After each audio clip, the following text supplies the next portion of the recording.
Look, in the oven. It's a cake. It's a pie. What? No, it's Captain Casserole.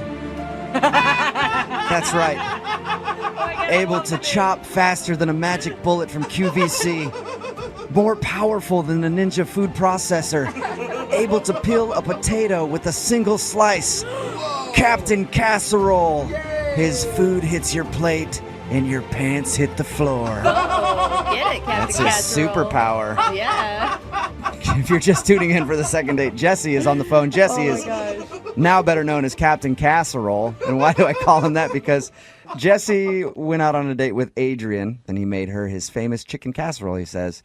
They ate it. They had a good time. But during that date, he showed her his comic book room. I guess he's a big collector of comic books. And he thinks that she might have been turned off by that because after he showed her that, the conversation seemed kind of forced, and then she left, and now she will only respond to him if he's like, hey, how are you? She'll respond to that, but every time he asks her out, she says she's busy. So we're about to get her on the phone and find out if it was the comic books that turned her off. You ready to go, Captain Casserole?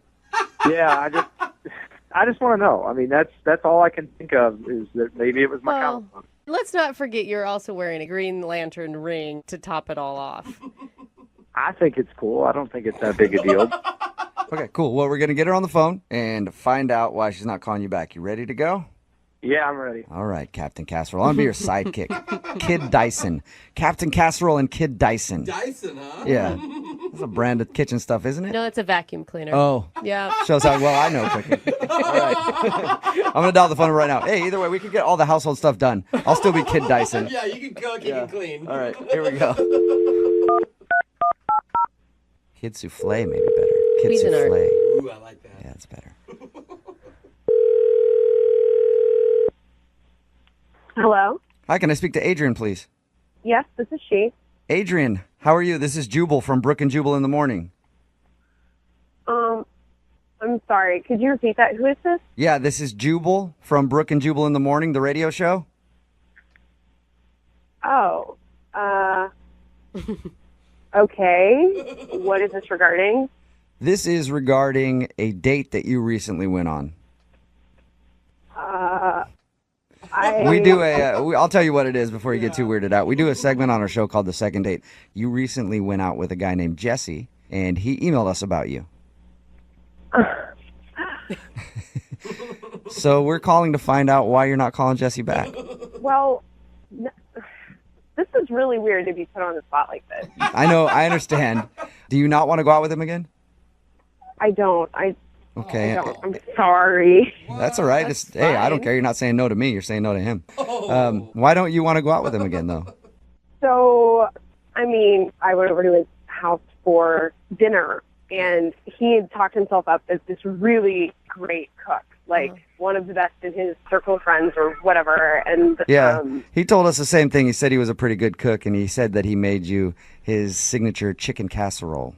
Yeah, first off, chicken casserole is that's not a food. That's something you take to a potluck. That's something, I was actually kind of thinking the same thing. Really? Yeah. Come on. I mean, it's a casserole. It's like a throw-to meal that you do when you're like a working mom. See, I don't cook. I heard the word casserole, and I was like, wow. Fancy, right? That sounds hard. But, you got to give the guy a break. He's like a single dude, so. Yeah, I thought it was great. and I'm a huge foodie. But, if it's good, if it's delicious casserole, by all means, change my mind, prove it to me, But it was the worst thing I've ever tasted. Really? Was Was it that like- bad? Oh, no. It was so bad, and he had talked it up so much. He said that you ate it and seemed to like it. Well, I was brought up in the Midwest. I have certain manners that I try to, AKA, you're being Yeah. So you were being polite. Yeah. Was it like can of mushroom soup bad type of casserole? Oh, it had to have cream of something soup. Again, I'm not tracking with you guys because cream of anything soup sounds good to me. No. Sounds delicious.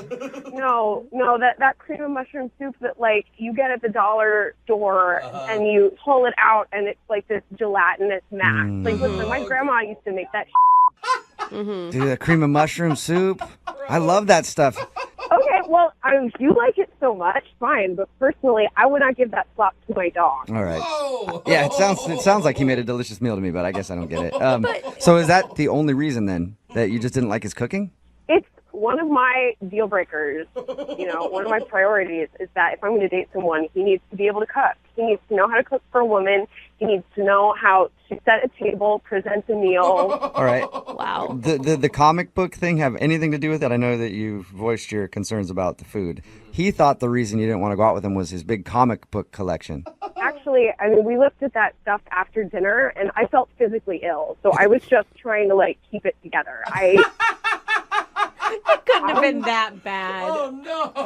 No, it was. And I don't understand how. I'm really worried because if that's his signature dish, right? It's cold in the center. It wasn't even cooked all the way through. If that's his pride and joy, then, what does everything else taste like? I'm completely terrified to think about that being inflicted on another woman. I feel like the second date has turned into a Yelp review. Yeah. And you're just destroying him. It's like Food Network right now. Yeah, well, one of his friends needs to sit him down because they've clearly, let him think that he's good at this. Okay. Well, Whoa. Adrian, I do have to tell you that you kind of have already told him because he's actually on the other line listening. You're kidding me. No, I'm not. Jesse, you there? You really didn't like it? Oh, my God. I've made that for people, and they love it. I don't understand. I hate to be the bearer of bad news, Jesse, but they were just being nice to you because it tastes like trash. Oh, Wow. That's disgusting. It's unconscionably disgusting. Unconscious. Are you? Jesse, nobody's ever told you that your food is bad before? The way Adrian is describing it, it's the worst thing on the planet.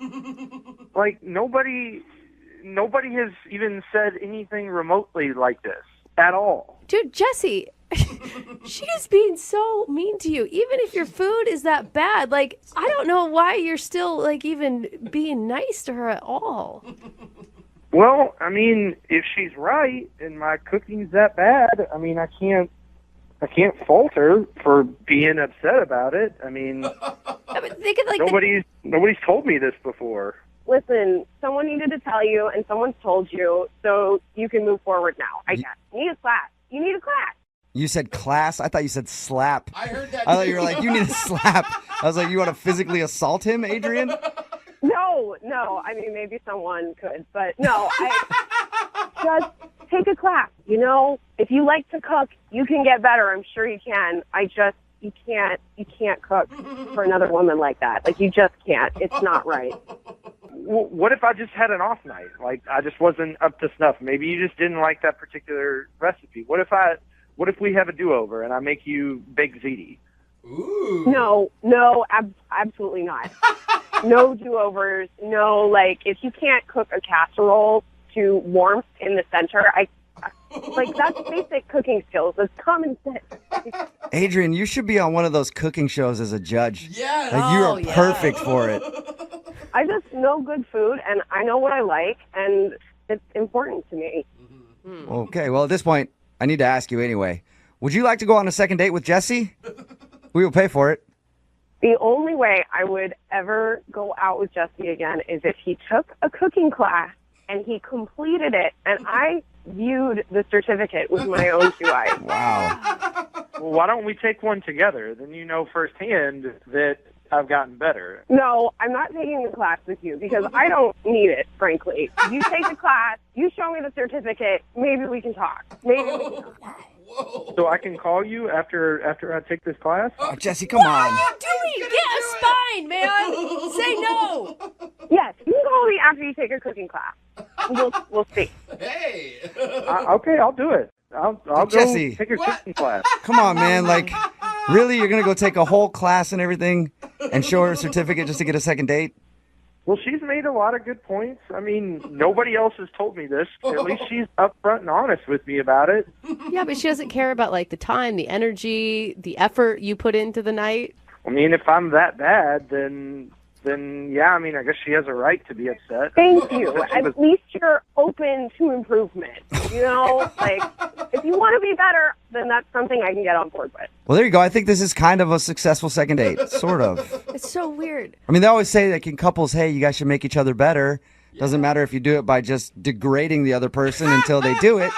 And that's what Adrian just did for Jesse. Oh, nice. Thanks for your time, you guys. Thanks for the help. And if you guys know of any good cooking classes, let me know. I'll have people text it in 78592. Where can Jesse find a good cooking class?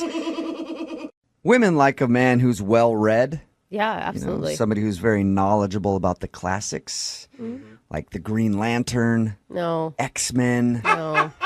Superman, things like that. Comic books. Yeah, they love it. Jesse is on the phone with us right now, and he's having trouble getting a call back from a girl named Adrian. Apparently, he thinks that his love for comic books might have turned her off. We'll get into that in a second. Jesse, how are you? I wish I was doing better. I guess, otherwise you wouldn't be doing a second date. So the girl who you want to call today, her name is Adrian? Yeah. Okay, tell us how you met her.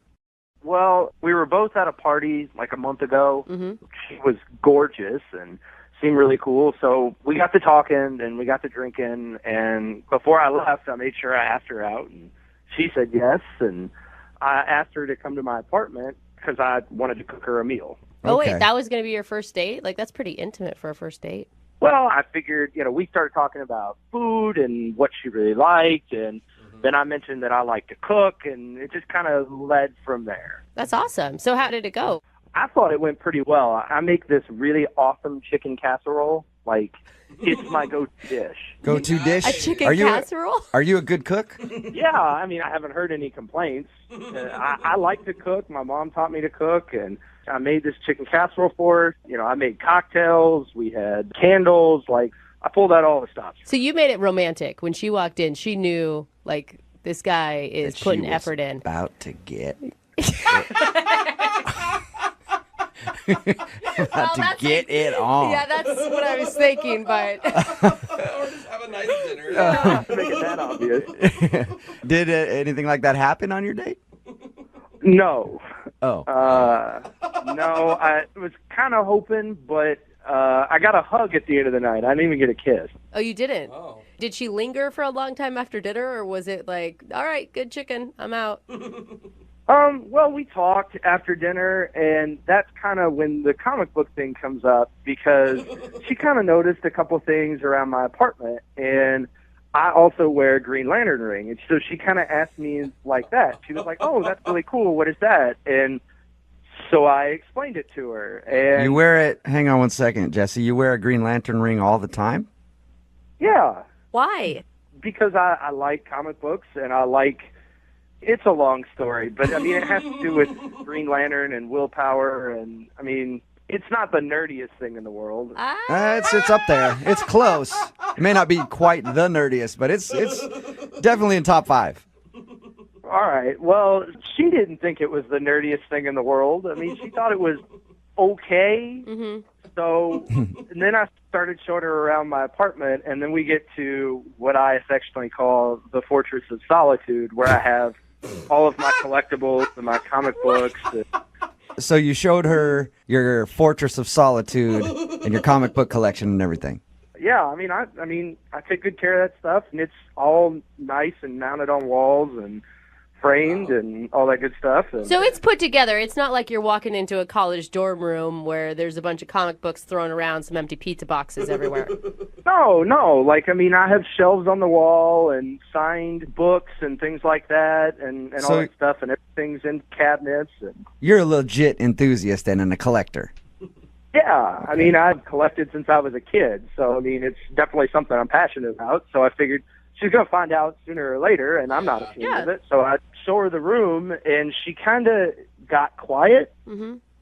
Like, I thought maybe, she's in awe of my collection. Kind of nodded a lot and just didn't seem that thrilled by it. Really? And then conversation got a little bit more strained after that. How Really? so? Oh, no. Well, I mean, before, it was just, back and forth, oh, yeah, you like that? Oh, that's cool. And whereas then it just got kind of weird. Yeah, sort of just putting the brakes on everything like Superman in a room full of kryptonite. Am I Nice right? analogy, bro. That's a good reference, yeah. Why do you think that your comic book collection would have turned her off, though?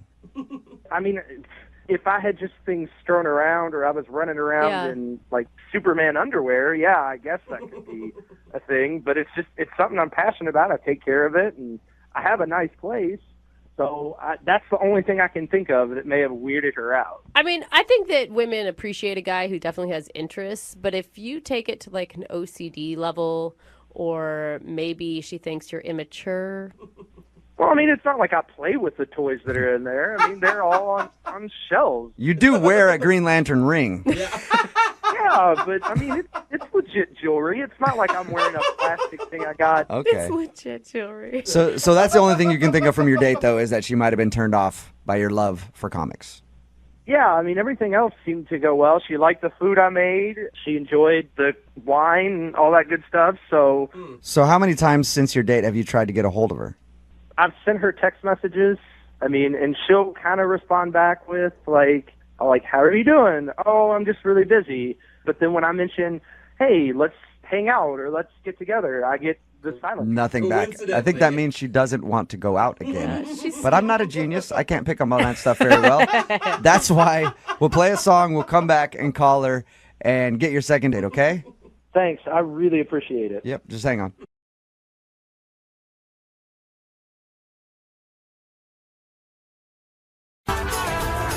Moving 92.5. Brooke and Jubal's second date update. I'm excited to talk to Aaron, the dude who wants to do a second date update today, because he accomplished something that I've never been able to accomplish, and I think a lot of guys have tried and failed at. Uh-oh. Aaron met a girl by putting his number on her car after he saw her get out of it and go in somewhere, and she actually called him back. Oh my You know how many times I've tried that, Aaron? Girls never call back. They usually just, I think, get the number and are creeped out and then throw it away, but she actually called him back. Aaron, how are you, man? I'm good. Thanks for having me on here, guys. Yeah, no problem. It's a pleasure to talk to you. I feel like I'm talking to some sort of celebrity because I've never known anybody that's actually gotten a call back from that. Did you write anything on the note that you left her, or you just simply put your number in like, hey, I think you're hot? No, I just put my number on the windshield. And in all fairness, this has actually never worked for me before. And Okay. It's like the first time. But this girl was really hot, and I was like, you know what? Let's just try it and see what happens. Where did you include a headshot? I did not. Okay. Where were you? Where were you parked? I was just like at a fish and chips place and like just going to get some food. And she came out of the car and gorgeous girl. And I was like, oh, I need to try something. So That's impressive. Amazing, I know. Yeah. Yeah. I've never heard of that working before in my life, so it's very rare, Aaron. So tell us about the girl that you went out with. What's her name? Wendy? yeah, Wendy. She kind of looks like the dragon girl from Game of Thrones. Like Daenerys. Oh, nice. High five, dude. She's hot. Yeah. So, I mean, the nice thing is that she did actually call me back, and I said I wanted to take her out on a date, and she said okay, which was really cool. Yeah. She wanted to go to this French restaurant she really liked, so we went there. Did you meet there? Was she like hesitant at all about meeting up with a total stranger? Mm-hmm. No, we just met there, and I mean, I told her like a little bit of what I looked like, and told her what I was going to wear, so that she could like pick me out at the restaurant. But Nice, that's daring. No, she was really kind of cool and easygoing. I could have been a real creep. But Yeah. I don't think I was. I know. I'm surprised she actually just was like, all right, cool, let's meet up. Yeah, I mean, I thought it went really well. I mean, we had dinner. It was a nice dinner, and then I asked her if she wanted to like go for like a drive or something, and she said sure. And so we just drove around my car for a bit and like looked at the skyline and stuff. Yeah. Did you make it to like Makeout Point? Maybe Cary Park up in Did you Queen drive Anne? back to 1952 and go to Makeout At the Point? same time, Convertible. Yeah. You guys neck. knock some Kissing going boots. on? That is very trustworthy of her to like get in your. I don't know. That's kind of You're crazy. worried that she, about like, her a little bit. Well, yeah, when he's like, Creepier than I he am. is. yeah, you want to get in my car and go for a drive? I mean, I was trying to be as least creepy as possible given Yeah. the circumstances. You must be a likable guy, Aaron. But at the same time, if she's that like comfortable and willing, you must have done something really creepy to also like turn her off. Well, the only thing that got a little weird was, I mean, at one point I asked her, like, hey, like, you want to come back to my place or whatever? And she said no, and I didn't, like, pressure her or anything like that. but she got a little quiet after that, and then it was only a couple minutes later that she was like, I think you should go home. All right. The implication. So that might have been a little too much on You that. didn't wink at her while you were saying it, did you? Lick your That lips. could have done it. And how many times have you tried to get a hold of her? I've called her like 3 or 4 times. Yeah. I haven't got anything back. And I guess that's why I'm calling you guys, because I don't know what's happened. Okay, well, play a song, come back, call her, and get your second date update, okay? That'd be awesome. All right, man, hang on. Moving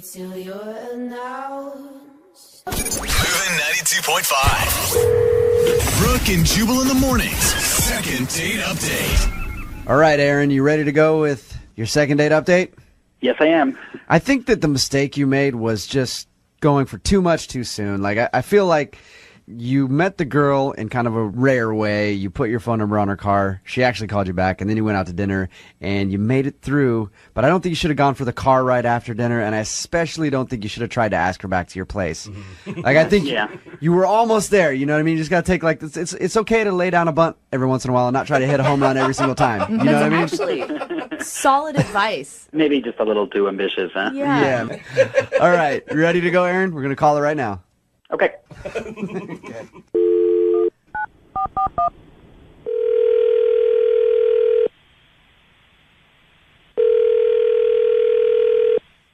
Hello, Hi, can I speak to Wendy, please? this is Wendy.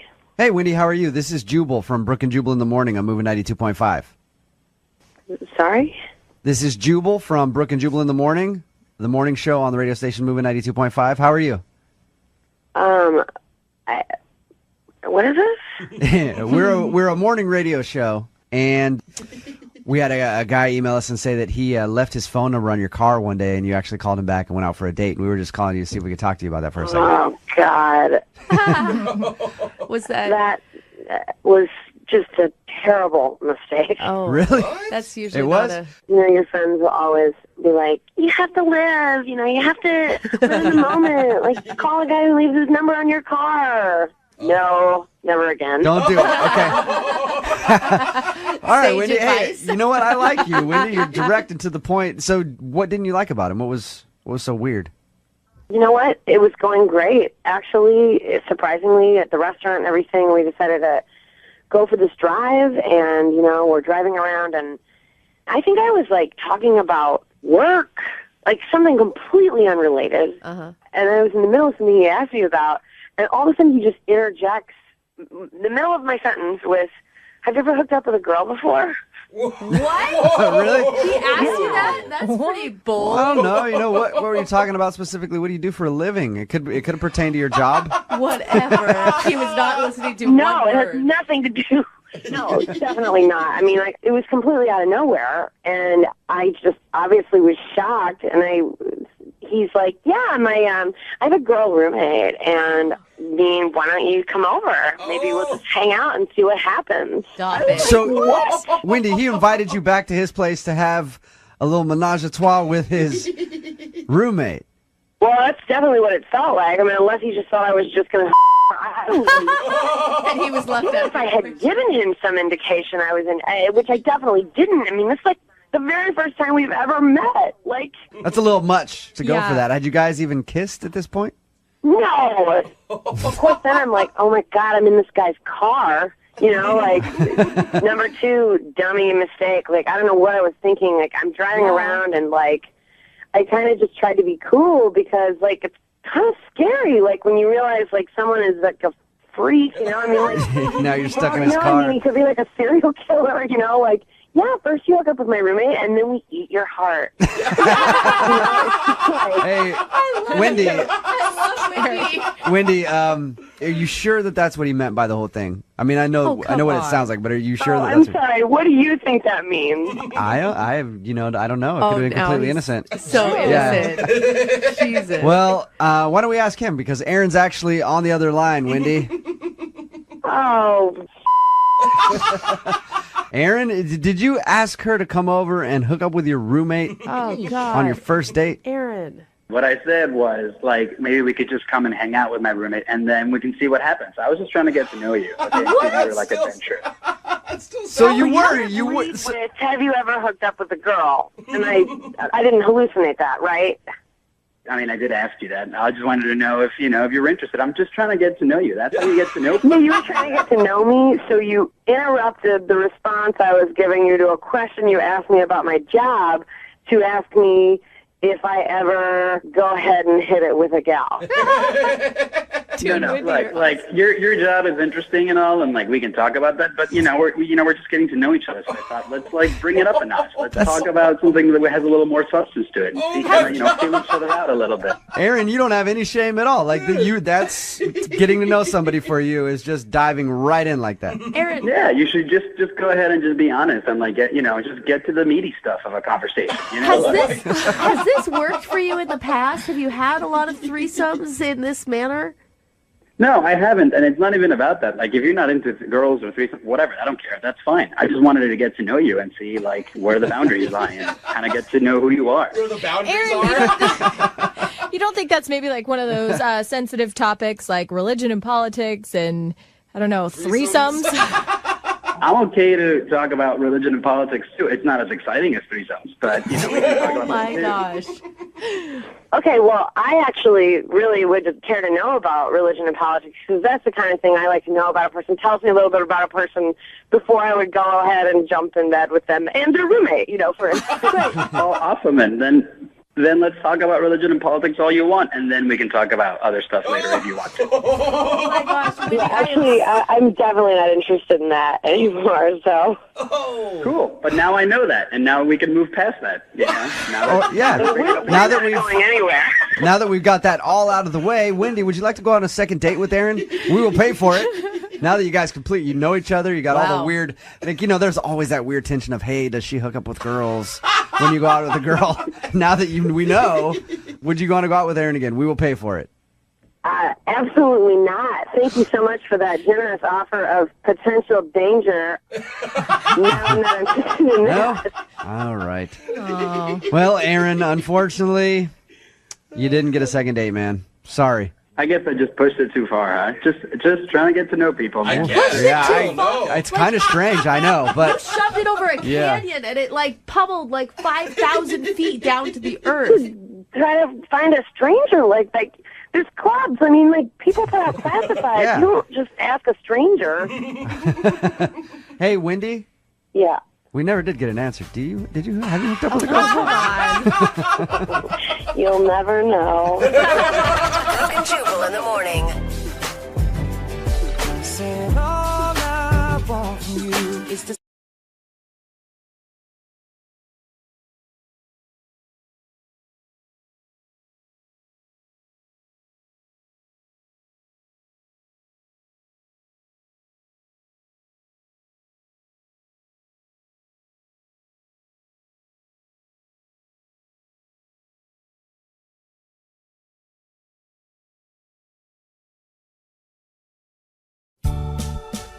Baseball games are always a good place to find love. Yeah. Especially a little kid's baseball game because, let's face it, you're not paying attention to what's going on the field. Neither are the kids. They don't even want to be there. Most of them are by the outfield fence picking dandelions or something. Yeah. So not a lot of action, and that's why Howard, who's on the phone for a second date today, struck up a conversation with a girl named Abby, and they ended up going out on a date, but now she's not calling him back. And even in Little League, there's no winners and losers anymore. They don't even keep score. So Howard, I guess, won that day. Hey, I with guess. a date, but now he's got a big L because Mm-hmm. she's not calling him back. So Howard, you went from big winner to big loser. How does that feel? Not great. I mean, I'm in a big state of where did I go wrong here? You can't think of anything you did wrong because I feel like because your kids play on the same team, even if she didn't want to go out with you again, she'd give you a courtesy call just to keep things friendly. For her not to call you back at all, I think is bad. I mean, maybe she wants to confront me at the game about it. I don't know. That would be awkward. Yeah, it would be. Shouting at you in the stands. Who knows? All right, well, I'm going to dial her phone number right now and see why she's not calling you back, okay? Okay. All right, here we go.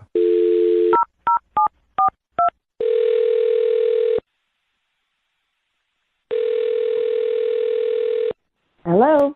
Hi, may I speak to Abby, please? This is she. Is this? Abby, how are you? This is Jubal from the radio show Brooke and Jubal in the Morning. What? Yeah. Hi, Abby. Hi. This is so weird. Why are you guys calling me? Well, I'm calling you because we got an email about you from somebody who listens to the show. Okay, that's just as weird. Who emailed you about me? His name is Howard. Okay. That's Okay. less excited. Abby, we do this thing on our show called the second date. I don't know if you know what that is or not, but that's if you go out on a date with somebody and then end up not wanting to see them again, they can email us to get you on the phone and ask what happened. So Howard emailed us and told us about your date, and he also can't figure out why you're not calling him back. Well, let's just say that I won't be interested in getting involved with him anytime soon. I think he knows that. Yeah, I think he's figured that out. We're trying to figure out why. Yeah. Okay. I know Howard through Little League because my son plays, and both actually our kids are friendly with each other, which is nice. But the other day at one of the games, we were getting along pretty well, and he was very forthcoming, and he asked me to dinner, and I was like, yeah. He told us about your date, and he said that everything was great. He said it was great? Yeah, he thought it was fantastic. He did say at the end of the date he leaned in to try to kiss you, and you kind of turned your cheek. It didn't seem like you wanted to have a first date kiss. I think that what happened during the dinner is we talked a little. We're both divorced, so naturally that's going to come up. Yeah. And he sort of overshared. Overshared about his divorce? Yeah, about how the divorce happened, pretty much. Why? Okay. I mean, what would be oversharing? Oversharing would be sharing the fact that he hooked up with his kid's nanny. Whoa! He hooked up with his kid's nanny, and that's why he got a divorce? I mean, it was more than, like, hooked up. I guess they were together for some time. Oh. So he shared with you on your first date Yeah. that the reason he had a divorce was because he was having an affair with the nanny. Yeah, like a full-blown affair with a nanny. Okay, well, that's That's hey, a bit of a you know that's what? a bit of a TMI, I think. But a good reason for divorce, so at least he has that. And he's honest? I mean, he was a little bit, like, sort of, like, remorseful about it. And then this also kind of made me mad because he was doing that thing where he was like, well, you know, my wife was being a little withholding. She wasn't giving me the attention she used to. And I'm like, oh, God. Yeah, that's an excuse. Yeah, it is. It's always an excuse. I mean, I bought some new shorts, and she didn't comment on my shorts, you know? So I was like, well, I'm just going to start banging the nanny. At least she likes my shorts. yeah, but here's what's crazy, and that I can't believe that he shared with me on a date. He was going to take all his kids to Disney, right? Yeah. And then I guess the mother found out about the affair. So they were like, well, we're not doing a family trip. And he said that he still went on the trip to Disney with the nanny. What? Ooh, Wait, no weird. kids or kids with them? It's your new mommy. No kids. He took the nanny to Disneyland. Oh, Wow. what? So wait, okay, that's a lot of information on a first date. Yeah. I know. That's a lot. Yeah, especially, you know, when you're just starting to date somebody, you might have questions. If they got a divorce because they were having an affair with the nanny and then had a trip scheduled to Disneyland with their kids and everything else, but then blew that off to just take the nanny there, might raise a flag or two. Yeah. I mean, like, it's crazy. I can't believe that he would think that any date would be going well if that is information that I'm getting. Okay. But so, yeah, to look at the other side, though, like, he definitely overshared, but it was what was going on with his life, and at least he was honest about it. I don't know. Like, I feel like he was trying to make excuses for himself, like that he just sort of like fell into an affair with his children's nanny. Excuse me, I have something to say here. Oh. I'm sure you do. Wait. Yeah, I've got a lot to say. What is going on right now? Abby, that's Howard. He was actually on the other line listening and wants to talk to you. What? I don't want to talk to him. It's a little too late now. Yeah, he's here. Yeah, I just got to jump in here. Abby, I really wish you would have told me that was an issue. I mean... What? Who would that not be an issue for? We were talking about our divorces. You were open. I was being open about it, and I was being truthful and honest. And, like, yeah, it was a mistake, but that was, like, a long time ago. That was nearly 2 years ago. Wait. Howard, you told me that you guys were involved for 6 months. That's a relationship, as far as I'm concerned. I don't think you understand, though. Yes, it was a mistake, but she's really hot. What? Well, there you go. I mean, yeah, that's fine then, right? Yeah. No wonder you're a man who can't control his urges. And I already told you that my marriage was not going very well. It was already falling apart, and she was there for me during that. I don't need any convincing. I mean, she sounds really hot. Oh, he's the victim. Yeah. Dude, oh my God, Howard, I was all for like second chances for you, but you don't sound like you even understand what you did. Yeah. Wait, guys, you're not getting the best part of everything. She still works for him, this nanny. What? Oh, what? Howard, the nanny that you had an affair with is still your nanny? Yes, she is really, really great with the kids, and but you're There not are together. many people that could be great with kids. Oh my God. I have to pick my jaw up off the floor. I cannot believe that. Can you please let me finish? Please. It is no longer a thing. She works for me, and she is in her own thing, her own relationship, and I am not a part of that. Yeah. Okay. And I really don't think it's going to happen again. You don't think? You don't think it's going to happen again, but she is hot. So And she's could maybe. Pretty sure that's why she's still on the payroll, just in case she comes around again, right? Oh. Oh my God. You don't understand how hard it is to find good childcare. And I'm not just going to fire her because, I happen to have had a relationship with her for 6 months. Oh my God. I think the nanny sleeping with the husband disqualifies her Yeah. as good childcare. Yeah. Like that is, That's good she's dad out. care. Whatever. I'm not firing her. I mean, she's good at her job. She's good with the kids. I'm not getting rid of her. And besides, Abby, I'm only interested in a relationship with you. That's it. Oh, that's romantic. That is romantic. Abby, Very trustworthy. would you like to go on a second date with Howard? We'll pay No, for it. are you crazy? Did you just hear that romantic comment, though? Listen, I used to bang my nanny for 6 months, but you're the one I want. It's pretty nice. Maybe instead of talking to me about a second date, you should call up the nanny. Oh. I told you, her and I are over, and it was her choice, and I respect that. Yeah. So you're not even the one that ended it. You were dumped by the nanny. Abby, are you sure? Because I think you're missing out on this one, man. I really do. Here. Totally. Yeah.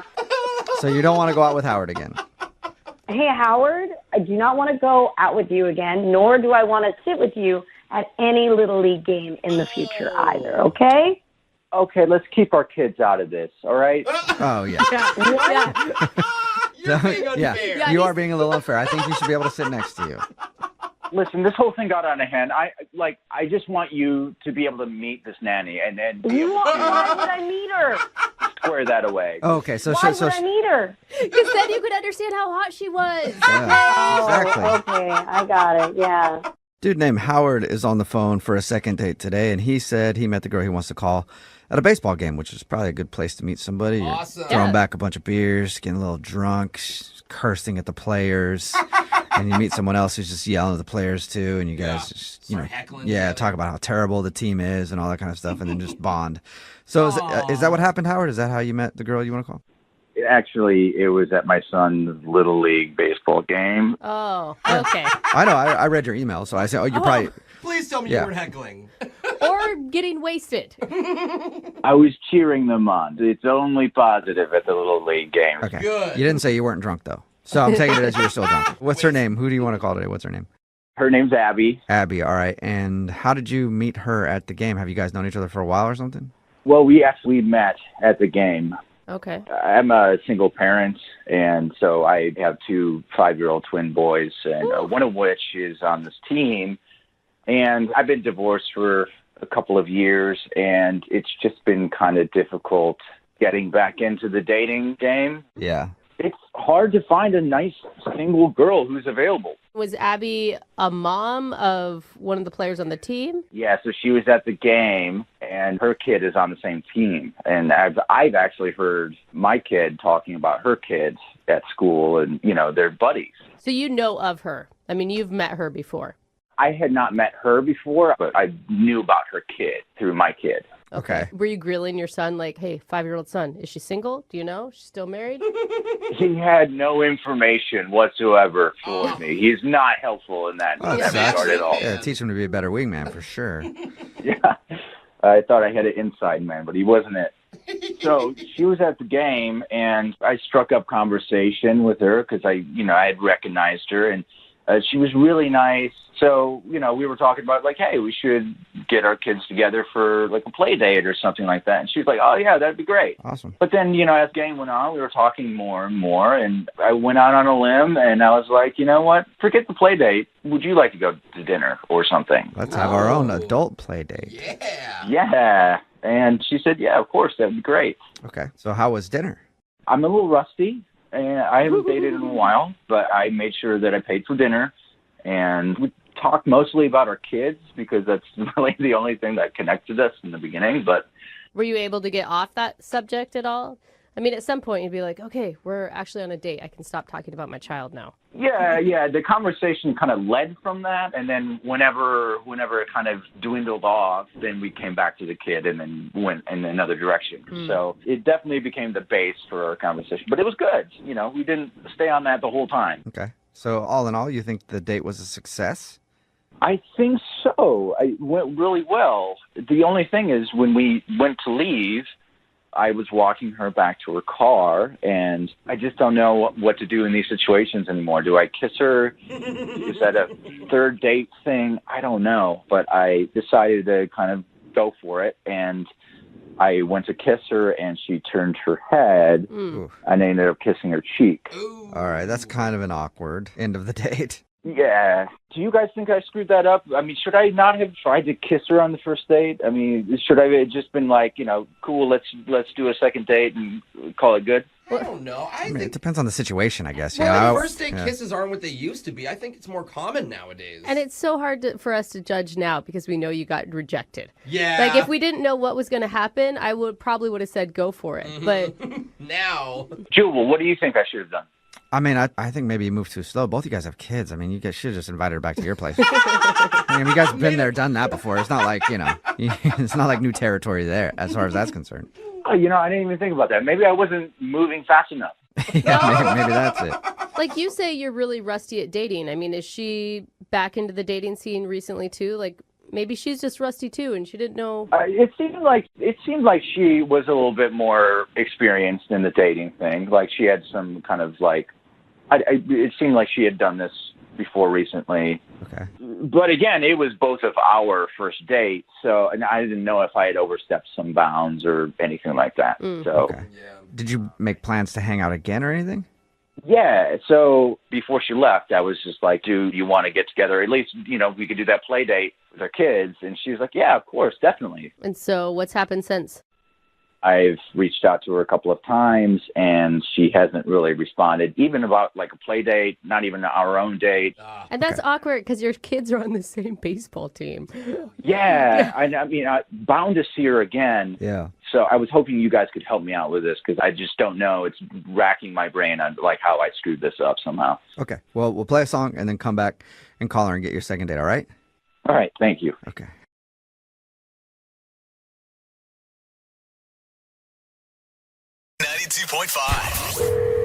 Brooke and Jubal's second date update. I do not envy the girl on the phone for a second date update today. Not because of anything that happened with her date, just I think that she has one of the jobs that is tops in this country for getting hit on the most by thirsty, annoying dudes. She's a bartender at a golf course. Oh, yeah. That has got to be the worst. As a guy who golfs a lot, I see it go down constantly. If you're the cart girl or working in the bar at a golf course, it's just nothing but guys coming in there being like, I make a ton of money because I golf all the time. What's your name, sweetie? I'll take another Arnie Palmer. Get it from the bottom shelf so I can watch it bend down. I'm not even over-exaggerating. No, you are on point, sir. Amanda is on the phone. Amanda, how are you? I'm doing pretty good. How are you? Good. Is that a pretty accurate description of how it is at the golf course for you sometimes? Kind of depressing, but yeah. She's like, I'm good. I want to quit, but I'm good. I want to apologize on behalf of all men, first of all, before we get into your phone call. But it actually said that you met the guy that you want to call today at the golf course. I did. Yeah, he was one of the less creepy, less rich dudes. I had no idea that it would actually work. I've never even attempted to hit on a girl at a golf course because I figured they get it all the time from old married dudes. He actually was able to get your number and you guys went out on a date. That's impressive. Yeah, which has never happened before at that particular job. How did he do that? Did he try to impress you or did he just go, hey, can I have your number? No, he was very real about it. Okay. He came up to the bar and got a drink and then went out and golfed for a little bit, and then he hurt his ankle, so he had to come back in. And So he hurt his ankle golfing. He's an athlete, in other words. So what'd you guys do on your date?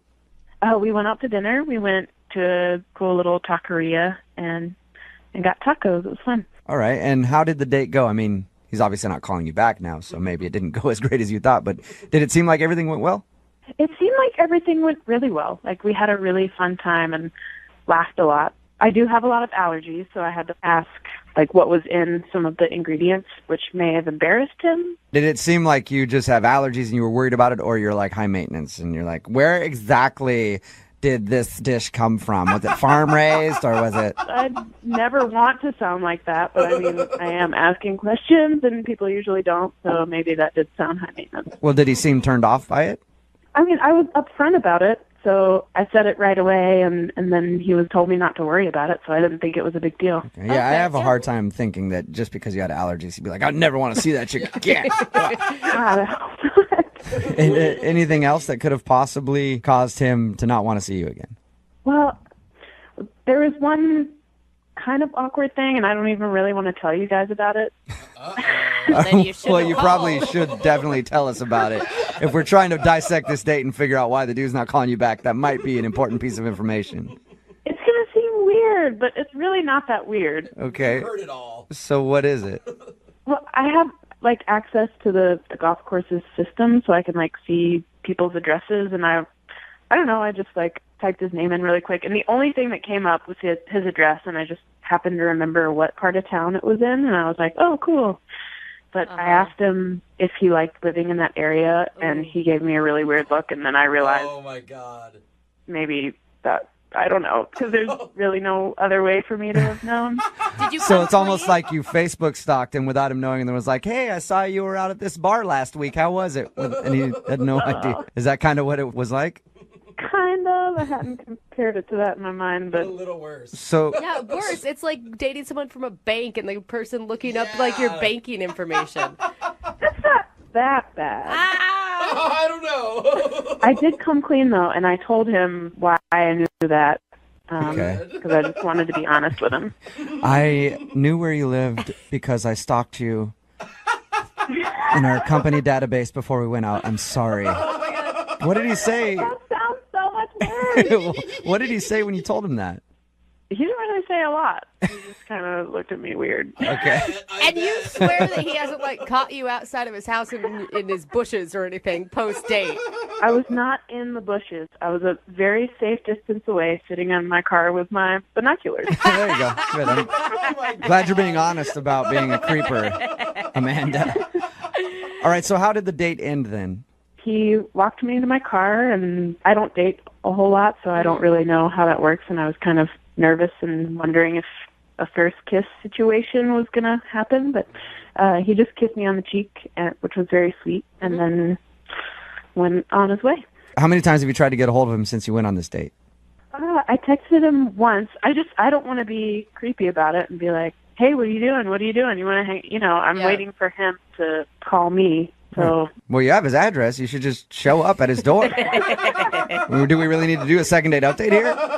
That's a great idea. I'll do that tonight. All right. Well, we'll play a song, come back, call him, and get your second date update, okay?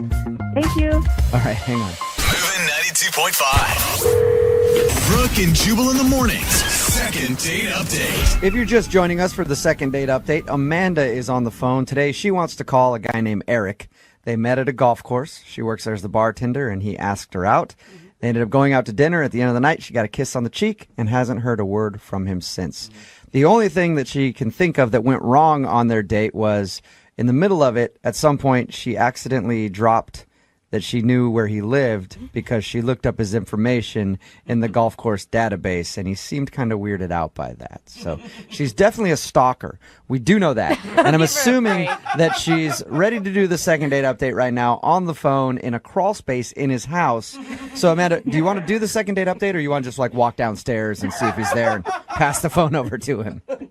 I don't know. Hold on. Let me have a minute to decide. Yeah. All right. I don't think you should feel bad about that. I would always look up information before I went on a date. I mean, I think that's just normal. Okay. Well, I'm going to dial his phone number right now, get him on the phone, and get your second date update. Okay. Here we go.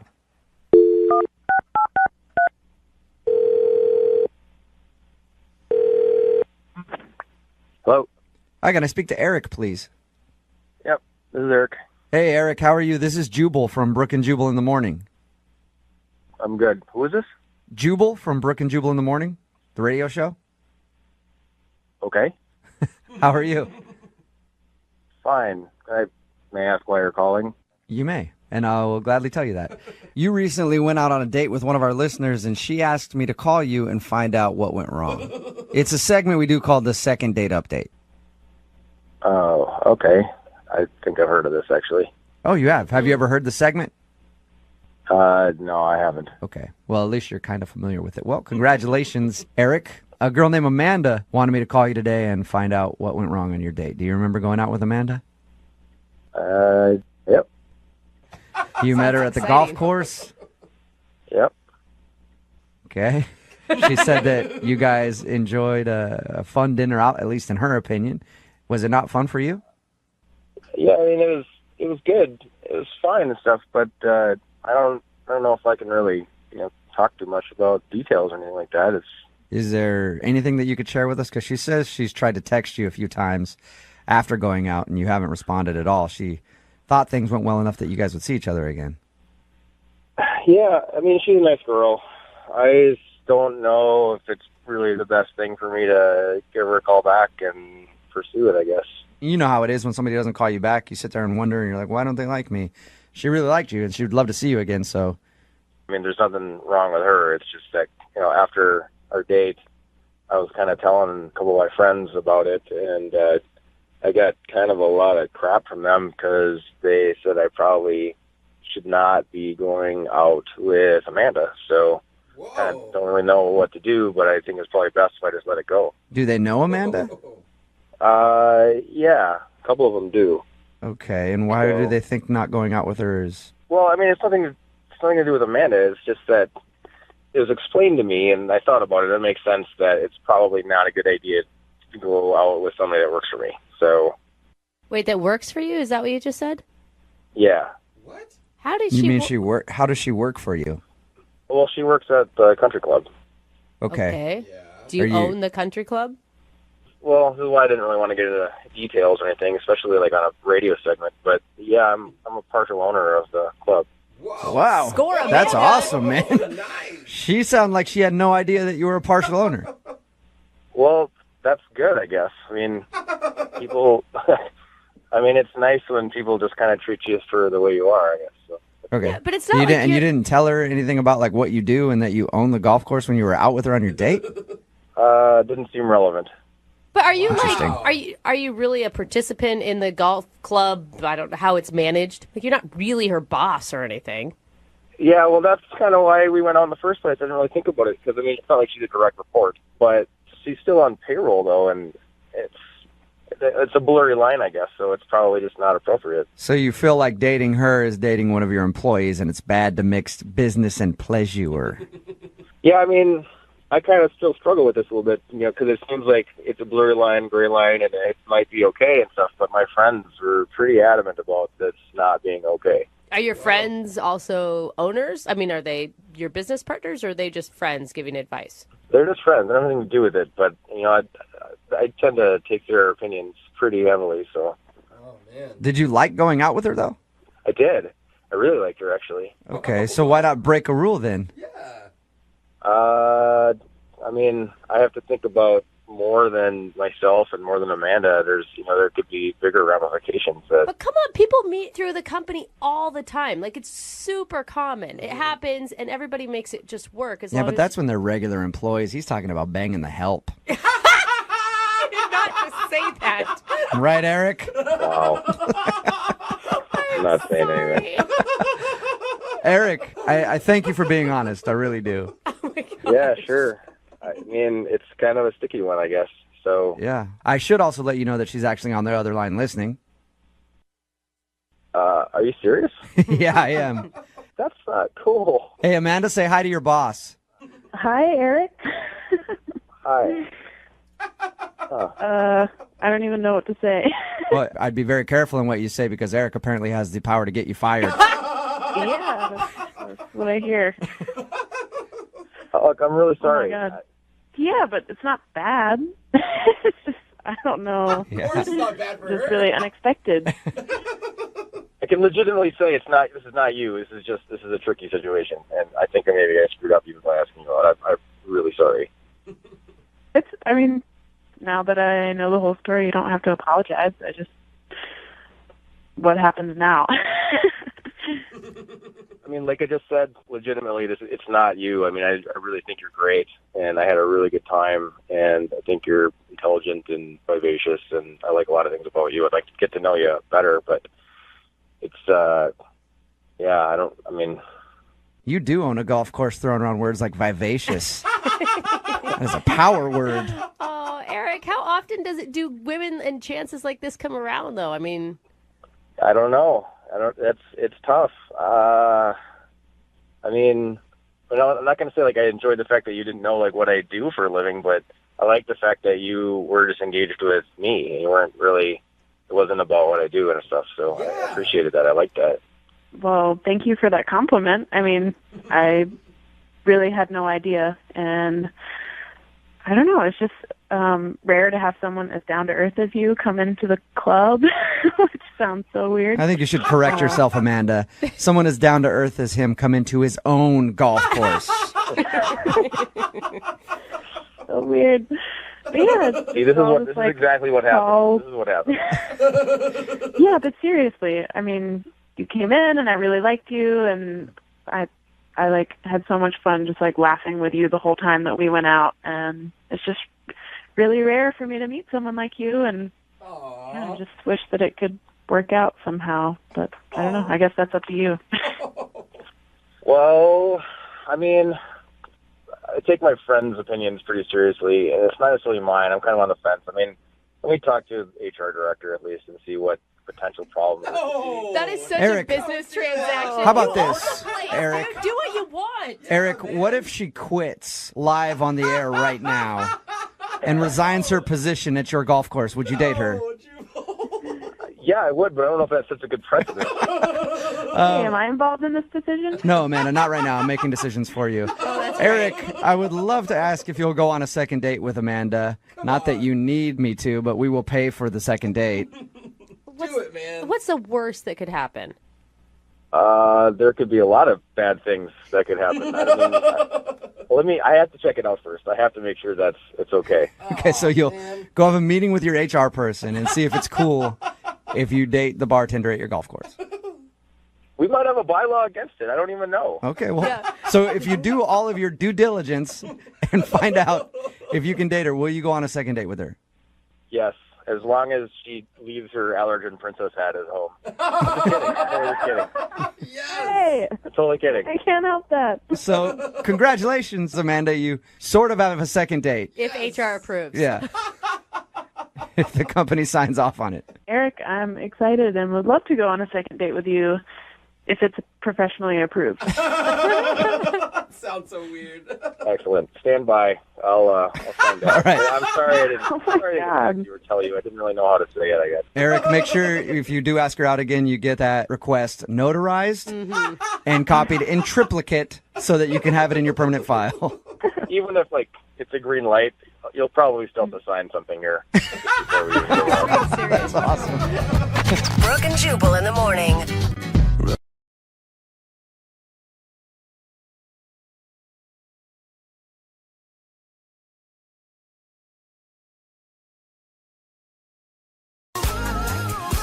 Moving 92.5. Brooke and Jubal's second date update. Today's second date update is brought to you by the bare minimum. What? If more dudes would learn to do just the bare minimum, their dates would go a lot better. You think so? Yes, I do. Wow. And proof of that is Steven, who's on the phone right now. He learned that lesson the hard way. What's up, Steven? How are you guys? Good. You're kicking yourself for not doing the bare minimum, aren't you? Well, yeah, hindsight's 20/20, but I guess so, yeah. Stop preaching that. Women actually like it when guys put in a little effort. That's what I thought, too, until I went out with Erin. Oh, Okay, right. so that's her name, Erin? Yeah, I met Erin online and learned that lesson quick. Okay. What did you do for her that backfired so badly? Well, I know I'm not the greatest dater. Like, I'm not very good at it. Okay. But, I wanted to be a little extra creative. So I picked up Erin at her house, and, she looked beautiful. I thought she was great, and I told her that I had a surprise for her. Okay. Oh, I don't know. See, that's the thing. You want something special, but when you say surprise and internet date together, it usually is going to send up some red flags for women. Yeah, I kind of thought that maybe, but, I thought it'd be fun, just something different instead of just the same old date, just nothing really fun. So I went to the store right before the date on the way there, and I thought it'd be funny if I just picked up, 4 random things and then said, let's just try to incorporate these 4 things, these random things, into our date somehow. Like you got a deck of cards and a keg cup, and you're just like, let's see how we can get it all work into a date? Yeah, kind of, but I did get a few other different things. So what were the things you got? Because I'm on your side right now.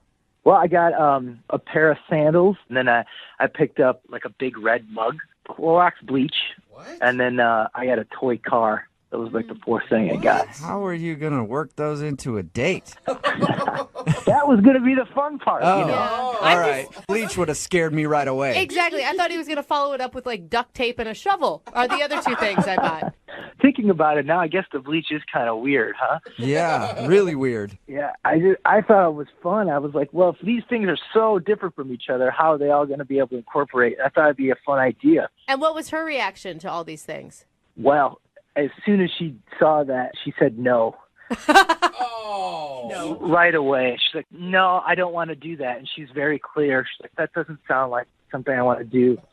So I was like, oh, what do you want to do? I kind of froze up. I had nothing in my mind that would work as a backup plan. So let me get this straight. You could make a date work with bleach, a red mug, sandals, and I can't remember what the other thing was. And you can't make a date work with just hey, let's go somewhere. Yeah, I don't know. Yeah, I guess not. I just panicked. I had this kind of idea in my mind that this was going to be this adventure date, but it wasn't, and it wasn't going to be that way. What do you guys actually do? She just said, let's just go to a bar and drink and we'll talk. Wow. And that's what I mean, the bare minimum, yeah. Steven. Yeah, well, I wish I would have went that route anyways, but I didn't. Were you able to recover from the bottle of bleach? The thing was, it was tough. We got to the bar and talked, and I just kind of never really recovered from it. We just never got in a groove at all. Okay. Really, I was just in my head the whole time, and I couldn't get out of it. And I kind of was going back to just how I fumbled the ball, right away. And I just couldn't get in the groove. It was all on me. I just couldn't recover. I feel like you're being too hard on yourself. You put in some valiant effort. It sounded like, if she were willing, it could have been a fun experience. Yeah, no, I really don't think she had any fun with me. All right, well, okay, that could have happened. So you're trying to get her on the phone to see if you can get a do-over? Yeah, I did try for a second date, so I did send her flowers the next day. That's nice. And I just said, thanks for coming with me, and I'd love to take you out again. And I did promise her that the second date would be a lot easier and much better. All right. And did you hear anything back from the flowers? I didn't hear anything for 2 days, and then she did text, and she told me that she was really thankful for the flowers. But it took her 2 days to write you? Yeah, it was a day. I think the flowers got delivered, and then the next, 2 days after that, or a day after that. And then I replied back to her asking if she wanted to go on that second date, and then I haven't heard anything from her since. So, Are you sure you just don't want to chalk this up to a bad experience and find another girl online? I thought about that, but I really think about her quite a bit, and I think she's great. And I think that, honestly, that first date, and it was so awkward and bad right off the door, I'm hoping that maybe the second date would just kind of smooth things over, and I'll be a little bit more confident in making better choices, I guess, making it a lot easier. All right. Well, we'll play a song, come back, call her, and see if we can get you a second date where you can try to do better. All right? Great. That's all I want. Thanks. Yep. Moving 92.5. Brooke and Jubal in the mornings. Second date update. You know what they always say? When life gets you down, you lay there and make excuses until somebody feels bad for you and tries to help you out. Yeah, I heard that. That's the old saying. It's catchy, too. And Steven is on the phone right now, and he got knocked down by love. In the second date update today. He went out with a girl named Erin. He actually had some fun plans to do like a weird date kind of thing. I don't really want to go into the whole recap of it, but he made plans for what he thought was a fun date, and he thought that she had a horrible time. So even after the date, he sent her some flowers, and all he got was a text back saying, "Thanks for the flowers," and then no response. So he hasn't heard anything from her since. We're about to get her on the phone and see if Steven can get some redemption. Steven, you ready? I am, yeah. Okay, and I don't want you to come out of this, Steven, feeling bad about yourself. Because, I mean, if this doesn't work out, you are a thoughtful, caring, seems like very gentle human being. And you should stick with that. Oh, thanks for that. Yeah, but I mean, I know I'm not the best dater, and I kind of screw up things a lot, so. All right, I tried to give you some confidence. Well, I'm going to dial her phone number right now, okay? You ready? Yep. All right, here we go.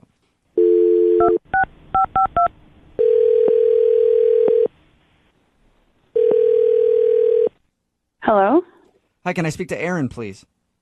This is Erin. Who's this? Hey, Erin, this is Jubal from Brooke and Jubal in the Morning. What? Jubal from Brooke and Jubal in the Morning, radio show? Sorry, I'm not familiar. No, you're not? I don't think so. Good, we're off to a great start.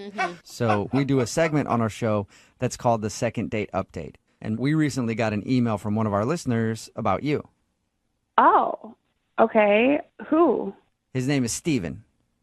Oh, he emailed you guys? Yep. He emailed us, told us a little bit about your date, and said that he really liked you, but now you're not getting back to him. So he thought maybe we could find out what went wrong.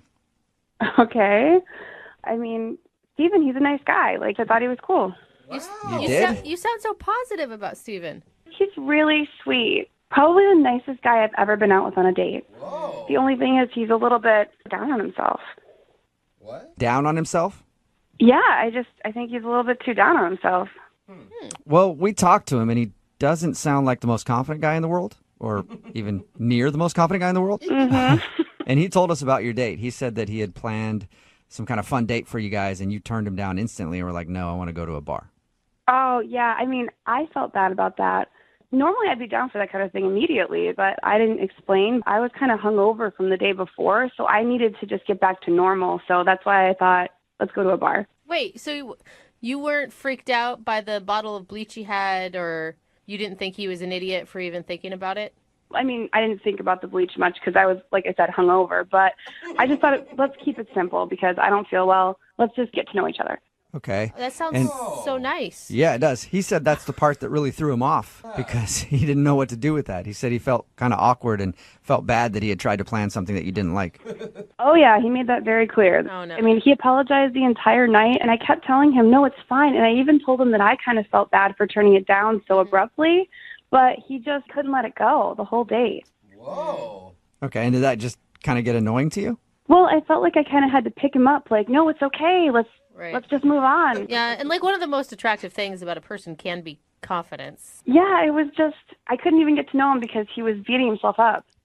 It's like, I'm a terrible person. I actually visually picture him punching himself in the face when you say that. I mean, yeah, I think he kind of was inside, and it made me feel kind of bad because I felt like I was doing that to him. Oh, no. Now you guys are just both on this date feeling horrible for him, I guess. You're both feeling bad for him. Yeah, I mean, no matter what I said or did, I just couldn't really get him out of it. I mean, he's got, like, zero confidence. Like, he went to the bathroom, and he was gone so long. Like, I clocked it at 20 minutes before I checked on him. Well, that's not confidence. That's like a, I don't know, lactose intolerance or something. Oh, no. There's another issue there. I went to check on him because I was concerned, just wondering what was up. And he was outside the bathroom saying that there were people in there and that he couldn't go when there was other guys around, so he was waiting for it to be empty. Shut up. He told you that? He can't Yeah. he can't use a urinal when other people are around? Yeah, I mean, I guess not. I mean, he was just standing outside the door that whole time. Oh my gosh. Did you offer I'll watch the girls' room so you can at least use a private stall? No, luckily some guy came out and he sprinted inside, and I did watch the door for him. He's like, "Can you watch the door for me?" And I was like, "Sure." Can you watch my door? I gotta pee real bad. I could see how that might be a little bit of a turn off. Not a little bit. That is a big turnoff. Yeah. Yeah, I mean, I didn't really even know how to feel. I just kind of stood outside the bathroom and watched for him, and then we finished our date, and yeah, I didn't really know how to feel about him. All right, well, he knows how to feel about you because he liked you a lot. I mean, that's really sweet. I mean, I liked the idea of him. It's hard to say, though, Okay.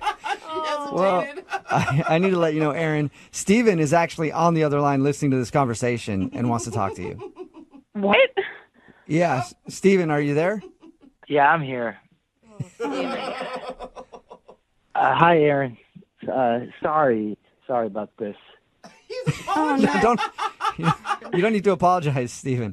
Yeah, you don't need to apologize, Steven. You don't have to worry about it. No, I should. I do. I really should apologize to you. I shouldn't have called the radio station. Maybe I don't know. Maybe that was the idea.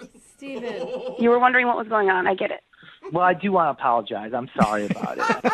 Steven, what are you doing? Stop apologizing. Steven, I felt bad that I turned down your idea, for incorporating objects into our date or whatever. I would normally be down for that. I just want to be clear. I felt bad, so you don't have to feel bad. No, I'm sorry about it. I shouldn't have probably done that right away.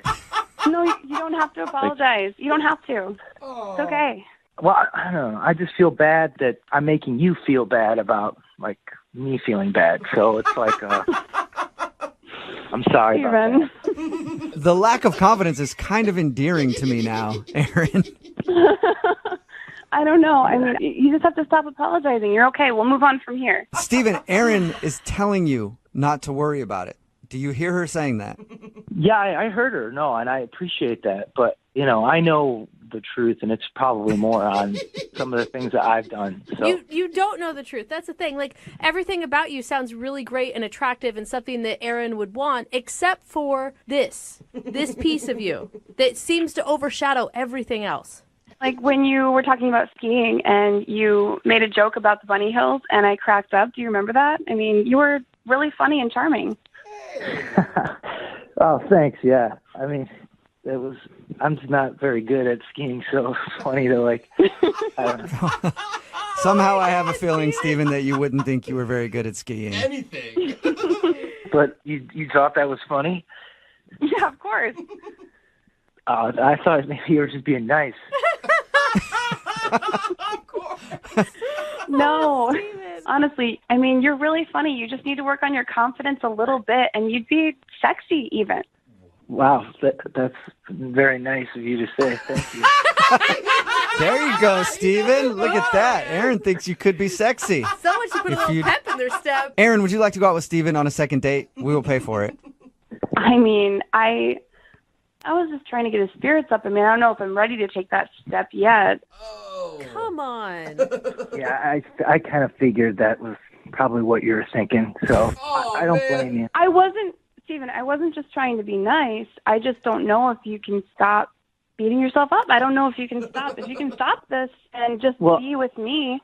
I mean, I'd love to on a take you date. on a second date, Aaron. I really would. And if you would, I'll work on my confidence, I guess. But I can't guarantee anything.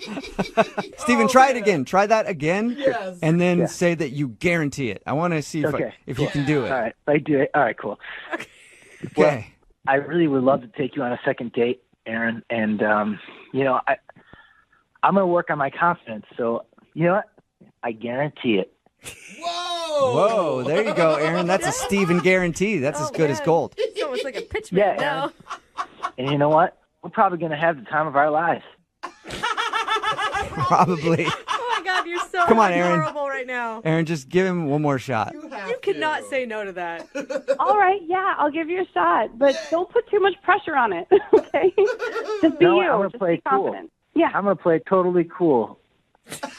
You sounds like you're a master of that, Steven, so good luck, man. All right, looking forward to it. Oh, I can't wait. Steven's so excited.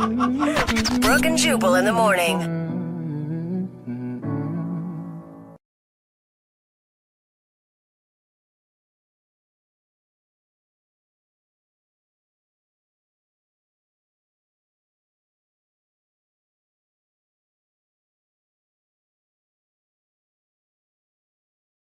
All right, Gavin, are you ready to make your phone call? I'm ready. Well, before we do that, Gavin, I need to slip into something a little more comfortable. Kind of like how you did on your date. So I know you can't see me right now because you're on the phone, but I've put on my leather shorts, my knee-high gym socks. How is this more comfortable? Of course, my pink Vicky's Secret bra. And my mask. I just put my mask on. Oh my God. I'm ready to hang out. You gotta stop. You give me all hot and bothered. What? I'm sorry, I had to unzip the mouth on my mask there. Sorry, Gavin. That took a turn. Oh, gross. All right. Don't push my buttons, man. Yeah, I know. I know you're getting all excited. You're like, I don't want to call this girl for a second date. You just want to meet up with me now. Yeah. The reason why I bring that up is because Gavin met a girl named Casey at the club. They went back to his house. They were fooling around, and he was like, I'm going to go change my clothes, slip into something a little more comfortable. And then when he came out, she had put her clothes back on, called him a pig, and said she never wanted to talk to him, and then left. You believe that? Yeah, we do believe it. It's very believable, Gavin. It's not believable. I'm not a pig. I don't know why she thinks that. All right, well, we'll give her a call right now and see if we can figure it out for you, okay? Yeah, man, good luck. This girl don't even answer her phone. Yeah, okay. Here's the thing. I don't feel super great about calling this girl because she said she never wanted to talk to you again. Are you looking just for a hookup with her? Do you need some sort of what do you want out of this? Absolutely. I just want to hook up. Wait, why would... There's like 1,000 girls you can go hook up with, Gavin. Why her? Because if you saw her, you'd know.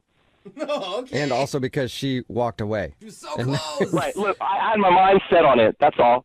Well, okay, I will stop you from all the romantic talk, and we'll continue this. Yeah, we'll see if we can make this love connection happen for you. All right, here we go. I'm going to dial the phone number.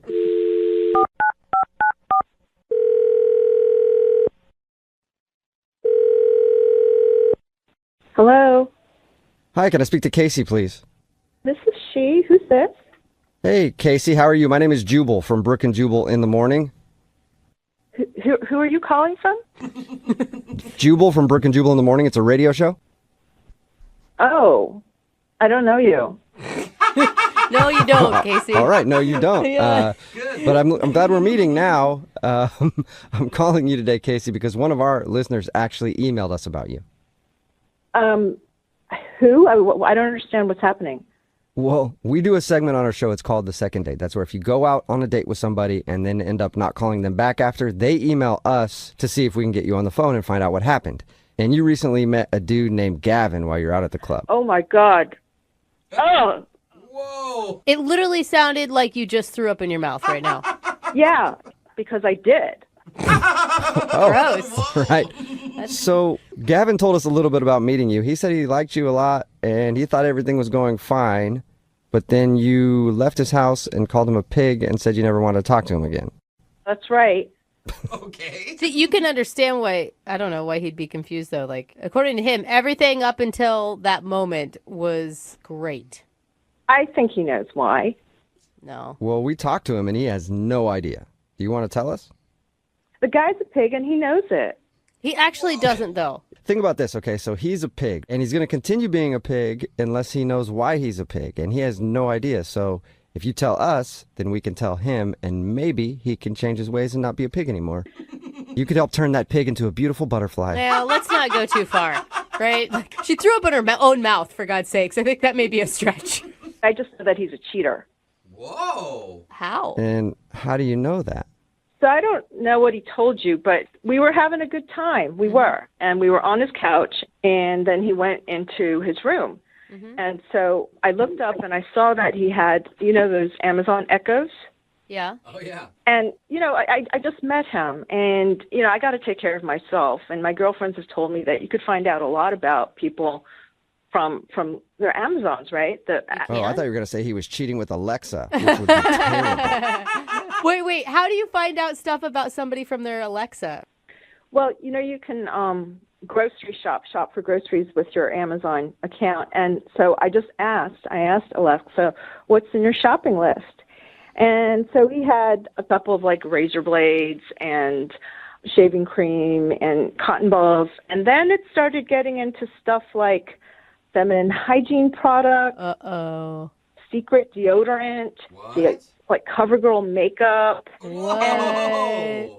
And he lives in a one-bedroom apartment, so this isn't a roommate. He's clearly living with a woman and must have been his girlfriend. Oh my God, or he's using that stuff for himself. Tampons? Really? No, Jubal. They can be fun if you know how to use them correctly. Okay? Don't Dude. ask me how I know that, but they can be. Casey, you are like a genius sleuth, I feel like, right now. I've got to take care of myself because there are a lot of guys out there who will just sleep around, and I'm not that kind of girl. All right. Hey, I'm sorry. I gotta say something. What? Oh, sorry, Casey. That's Gavin. He's on the other line and wants to talk to you. Hey, Casey. Oh, my God. Oh, you come in like that, Gavin. Really? Really? She just busted you, dude. Yeah, but because I'm not worried because it's all the stuff's for my mom, man. For your mom? What? For my mom. I get free shipping. So you say. Anyone can say that. I can. No. There's no way that can be your mom's. That's just bullshit because your mom wouldn't wear CoverGirl makeup. My mom had me when she was a sophomore in high school. I got a young, hot mom. What? What? Oh, God. Now it's getting worse. Yeah, that was kind of weird. Hold People on. think she's my sister. Gavin, that doesn't... You're not buying tampons for your mom. I don't even buy tampons for my mom. Look, I understand you're upset right now, and that's okay. I forgive you, but I didn't do nothing wrong here. I forgive you. What is there to forgive? You're the one. You left me hanging. Oh. It was about to go down, and all of a sudden you call me a pig, so... And you're a lying pig. I mean... Look, I don't know what you've been through, that you're so distrusting, but I promise you there's nothing going on. Classic. He's trying to turn it back around on you, Casey, and make you the crazy one. Don't take it. Don't take the bait. Yeah, no, I'm not the crazy one. You're the one who's buying tampons for your mom and CoverGirl makeup, right? Yeah. Gavin, why are you buying all your mom's feminine hygiene products? Because I love my mom. No, you're a but liar. It still sounds weird. Like, a lot of people like their moms or love their moms or whatever, but they don't usually buy them tampons and makeup. She gives me a list, and I order this stuff. Okay, wait, hold I on. don't know what's so hard to understand. Why doesn't she just, I don't know, maybe go to the grocery store or order it herself? Because she would have to go to the grocery store to do it. She could just tell me what to do, and I get it. She don't understand computers and all that. Wait, you have a hot young mom who doesn't understand computers. Now your story is really starting to unravel here, buddy. Well, she grew up in the 80s. When I left the other night, I was 100% sure you were a liar. But now I'm 120% sure you're a liar. And you've got this mama's boy complex. Okay, all I'm saying is there's still time to salvage something out of this. What? We never had anything. Come on. You are still not trying here, Gavin, are you really? I am. She's a beautiful woman. At this point, I wouldn't touch you with a 10-foot pole. Maybe your lies would work with somebody else at the club, but not me. I wasn't born yesterday. I thought you were just a run-of-the-mill cheater, but now... Oh, God. No, thanks. Okay, well, in that case, Casey, I would love to ask you if you'll go out with Gavin on a second date. We will pay for it. I have to go. Right now, I have to go to work. This is taking up a lot of my time. God, what a way to start the day. Can you pick up some tampons on your way back? No, I guess I'm not getting my tampons. Unless Gavin, you still there? Yeah, I'm here. Gavin, you're a dirty dog. I cannot believe you. You lied to us too, man. How do you know I lied to you? Because I'm not an idiot, Gavin. I don't know. Really? You're going to go buy tampons for your mom next, Jose? She asked me, of no, course you I would not. That is such a lie. Even online, you guys wouldn't do that. I might be lying to you. But you don't know that. We can't prove it, so you know what, Gavin? Sick, dude. Casey, the girl that you called, doesn't listen to the show, but you do, so I trust you over her. Yeah, right. Exactly. Thank you. For today's second date, we got a dude named Gavin on the phone, and Gavin said he met the girl he wants to call today at a bros night at the club. Oh, gosh. Yeah. Briz night. Oh, man. Briz night out. Yeah. Where dudes go out trolling for ladies and it's never successful. What? And then you just end the bros night back at your buddy's house drinking and complaining about how all the girls were ugly anyway. And lesbians too. I mean, they didn't want to talk to us. Must be a bunch of ugly lesbians at the club tonight. Only possible explanation. That's all it could possibly be. But it sounds like Gavin actually met a girl at a bros night, which is impressive. What's up, Gavin? What's up, man? How you doing? Oh, Pretty Gavin. good. How'd you do that? How'd you actually meet a girl while you were out with your buddies? Oh, man, you guys can hate all you want, but me and my buddy Dave, we go rubbing and clubbing all the time. Did you wait? Stop, Gavin. You did not just say rubbing and clubbing. I did. I don't even really know what that means. Do you rub first? Do you club first? What's happening? Just use your imagination. It ain't clubbing without the rubbing, right? Oh, man. I'm using God. my imagination, and your bros night just got a lot more interesting. Dude, I feel like you're the guy that girls try to avoid when they go out to the club. I'm sorry, Gavin. I'll tell you that you're right about that sometimes, but I instantly like you better for that response, though. yeah, I mean, nobody hits all the time, right? But Right, okay. you got to try. All right, so it sounds like you didn't strike out this night. What's the girl's name that you want to call today? Casey. Oh, Casey. say it like Okay. that. She must be sexy. Oh, man, this girl was sexy. She was exactly what I was looking for. And, you dress well. I dress really nice, and I smell really good. Okay, and yeah. it's like my thing. It's like what I do, right?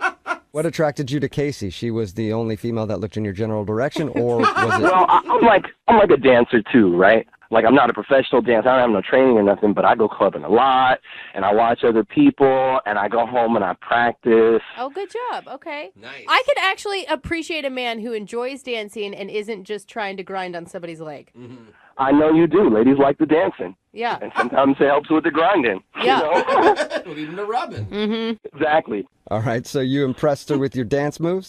Threw a little stanky leg in her direction, and she was like, yeah. Yeah. Oh, well, I pressed her with, first she caught my eye, right? She had to catch my eye with her dance moves, and she was looking good, man. She was wearing this cute little thing, and she was just looking good. And so it's all about body language when you're rubbing and clubbing, right? Okay. And so you gotta the reason people strike out is, right, they just go up to somebody and they're like, hey, what's up? And they throw out some stupid line, but you can't do that, man. You gotta do the body language. Oh. You gotta get to know somebody. Like, I'm gonna make them notice me before I come up and say anything to them. Okay. Right. You stand across the dance floor and you bite your lower lip and you do like a hump gesture and point at them. No, man, it's not like Night at the Roxbury. Like, you got to be smooth and you got to look like a nice guy and someone who's just having a good time, right? People are attracted to somebody who's having a good time. Right. You got to laugh a lot, talk to other people, be really loud. Exactly. Okay. And then you just slowly move your way closer, and before you knew, we was dancing together and we was vibing, having a good time, and then one thing led to another, and we have a couple drinks together and we chat, and we're back in my place. Yeah. And what was that like? It was amazing. I was super excited about it, popping out of my pants, and we're like, Whoa, God, damn it. I don't think you meant it like that. I think he did. Yeah. No. I think rubbing and clubbing totally meant it like that. I might have meant it like that. Yeah, I told Very, you. very, very excited that she was there. And did everything go according to plan? You guys hook up? No. So I'm in my clubbing clothes. It's all looking nice, but it's a little restrictive. So I'm like, I'm going to go change into something a little restrictive, and I'm going to come back. Okay. And when I come back out, I don't know what happened, man. She's at the door, and like, what's up? And she says, don't ever talk to me again, you disgusting pig. And then she leaves. Whoa. That's extreme. Gavin, What? why'd you get called a pig? What'd you do? I have no idea. I didn't do nothing. I went to change clothes, I come back, and she's ready to go. Are you sure you don't have like a whiteboard in your house that has like number checks for every girl you've brought back home? No, I keep that hidden away. I don't know. I feel like I believe you still. No, he's joking. Yeah. Is he? Is there anything in your apartment at all that she could have saw that would make her call you a pig? Listen, I don't have anything out in my apartment that any lady could see that could be offensive. So if I want to bring somebody home, I don't want them to run away. Like any movies or whatever. Nothing. Maybe when you said you wanted to get into something less restrictive, that for some reason she thought that wasn't what was on your mind when you guys went back to your house. No, I promise you, she knew exactly what was happening because when I came back out, she had put her clothes back on. Oh, okay. So she was wow, already in the undressed state. Mm-hmm. Man, she even got dressed. Okay. And have you tried to reach out to her since? I did. I tried texting her, but I'm pretty sure she blocked me. Yeah. She said never talk to me again. She was, I think, serious. That's why I need your help, man. This hookup never happened. It's the hookup that never was. So wait, All right, well, we'll play a song, come back, call her and get your second date and see if we can make the hookup that never was become the hookup that could be. That sounds like a movie title or something. I love it. Let's do it. Yeah, it's the sequel to Rubbing and Clubbing. So we'll do that right after this. Hang on.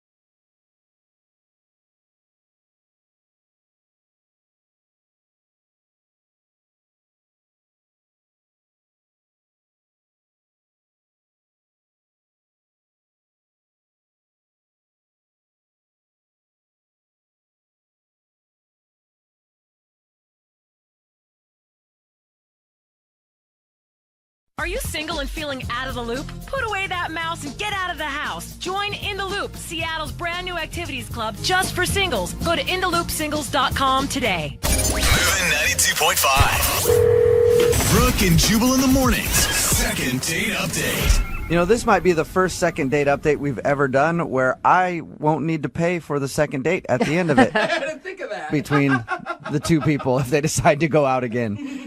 Kevin is on the phone with us right now, and Kevin wants to call a girl named Simone.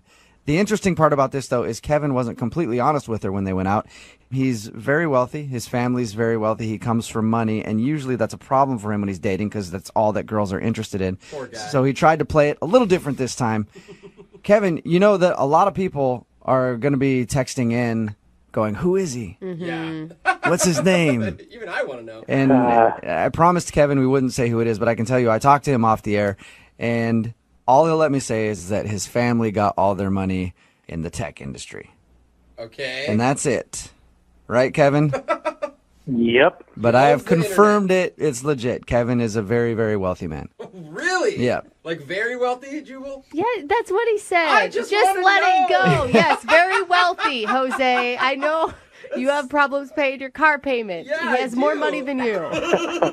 Yes, I am, Jose. That's exactly why I didn't want to tell this girl. Yeah, because that's how people act towards you, right? Like, wait a minute, you're how rich? How rich? Oh, my God, like, what? wait a minute. Like, what's your monthly paycheck? Yeah. Have you ever been turned down before, Kevin? Turned down? Yeah, like denied another date. Like, you seem like a really nice guy, possibly I've handsome, never been with turned lots down of for rich. anything, ever. Nobody's ever turned me down for a date, or when I wanted a car, or when I wanted a plane, or when I wanted to buy their business. No, I guess, it sounds really snobby to say, but I haven't. It is really snobby. I've been the one doing the turning down, Yeah. I can imagine. It's understandable. You have a problem that most people don't have. Right. I mean, you're an attractive person for anybody to date, no matter what. At this point, you guys are starting to scare me. I think y'all are going to start asking me on dates. So can we just make the phone call? Or Yes, I'll make the call. I realize it is getting a little uncomfortable. We're just harping on your money now. All right, I'm going to dial the phone number right now and see if we can get Simone on the phone. Here we go. Thank you.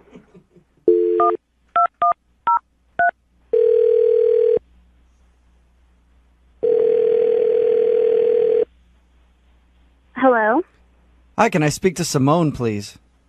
this is Simone. Hi, Simone. How are you? This is Jubal from Brooke and Jubal in the Morning. I'm sorry, where did you say that you're from? Jubal from Brooke and Jubal in the Morning, the radio show. Okay. I'm not familiar with that show.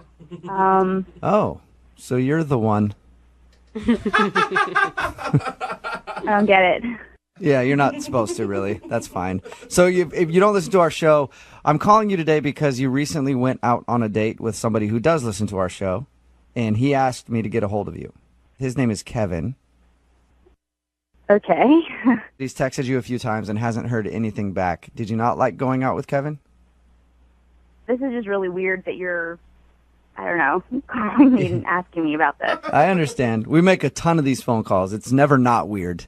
But do you have a few minutes to tell us about your date with Kevin? I don't know. Is this going to, I don't know, get really weird and personal? Because I definitely don't want to do that. Get as personal as you want it to get. We're just wondering why you're not calling him back. That's all. And he's wondering why you're not calling him back. I don't know. I just guess I didn't really get the right kind of vibe from him.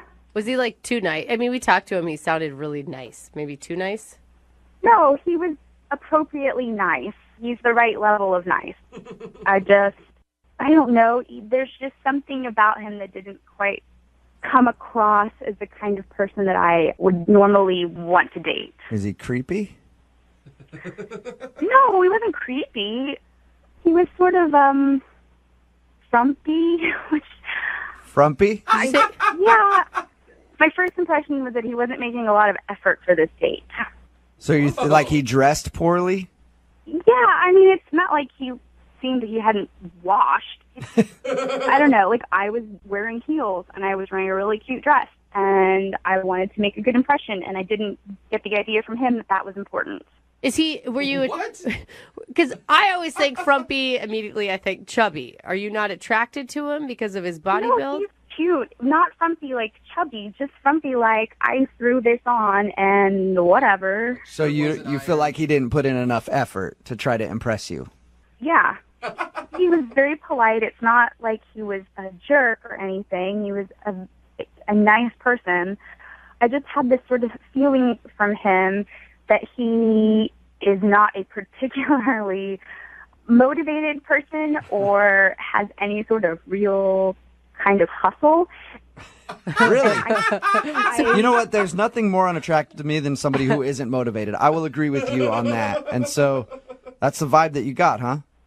Yeah, I mean, he just seemed kind of vague and uninspired, and I have a lot of passion, and other people who have a lot of passion, and he just didn't seem to have a you don't really excited about. You don't want to date somebody that's going to sit on the couch and just watch Netflix all day, suck your bank account dry, right? Yeah, I understand that completely. You know, you want to be with somebody who wants to make something of themselves. What is wrong with that crazy person in the background? Sorry. I'll explain to you why Jose's laughing so hard. Okay. I think I might know why you had a hard time connecting with Kevin. Yeah. We talked to him a little bit, and he told us he was trying something different with this date. A lot of his previous dates judged him for how much money he has.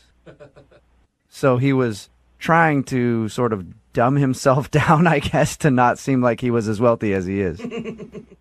Why would somebody do that? It doesn't even make sense. He told us that he wanted a normal dating experience with a regular girl that he met online. Yeah, but a normal dating experience, you still, like, put on a button-down shirt. I mean, that doesn't even... I'm with her. Listen, as rich as this dude is, he probably doesn't even know what a normal guy dresses like. Seriously. But wait, who is this person? Is this guy some famous person? And No, if you looked him up online, you would know who he is. Are you going to tell me? I don't know what I'm supposed to do with this information. I'll just let you talk to him. How about that? Hi. Oh, my God. Yeah, that's Kevin. He's actually on the other line and been listening this whole time. Oh, my God. You've been listening? Uh-huh. Oh, my God, Kevin. I'm sorry I called you frumpy. That's totally fine. I was actually going for it, going for a certain look. So I can totally see what you were seeing.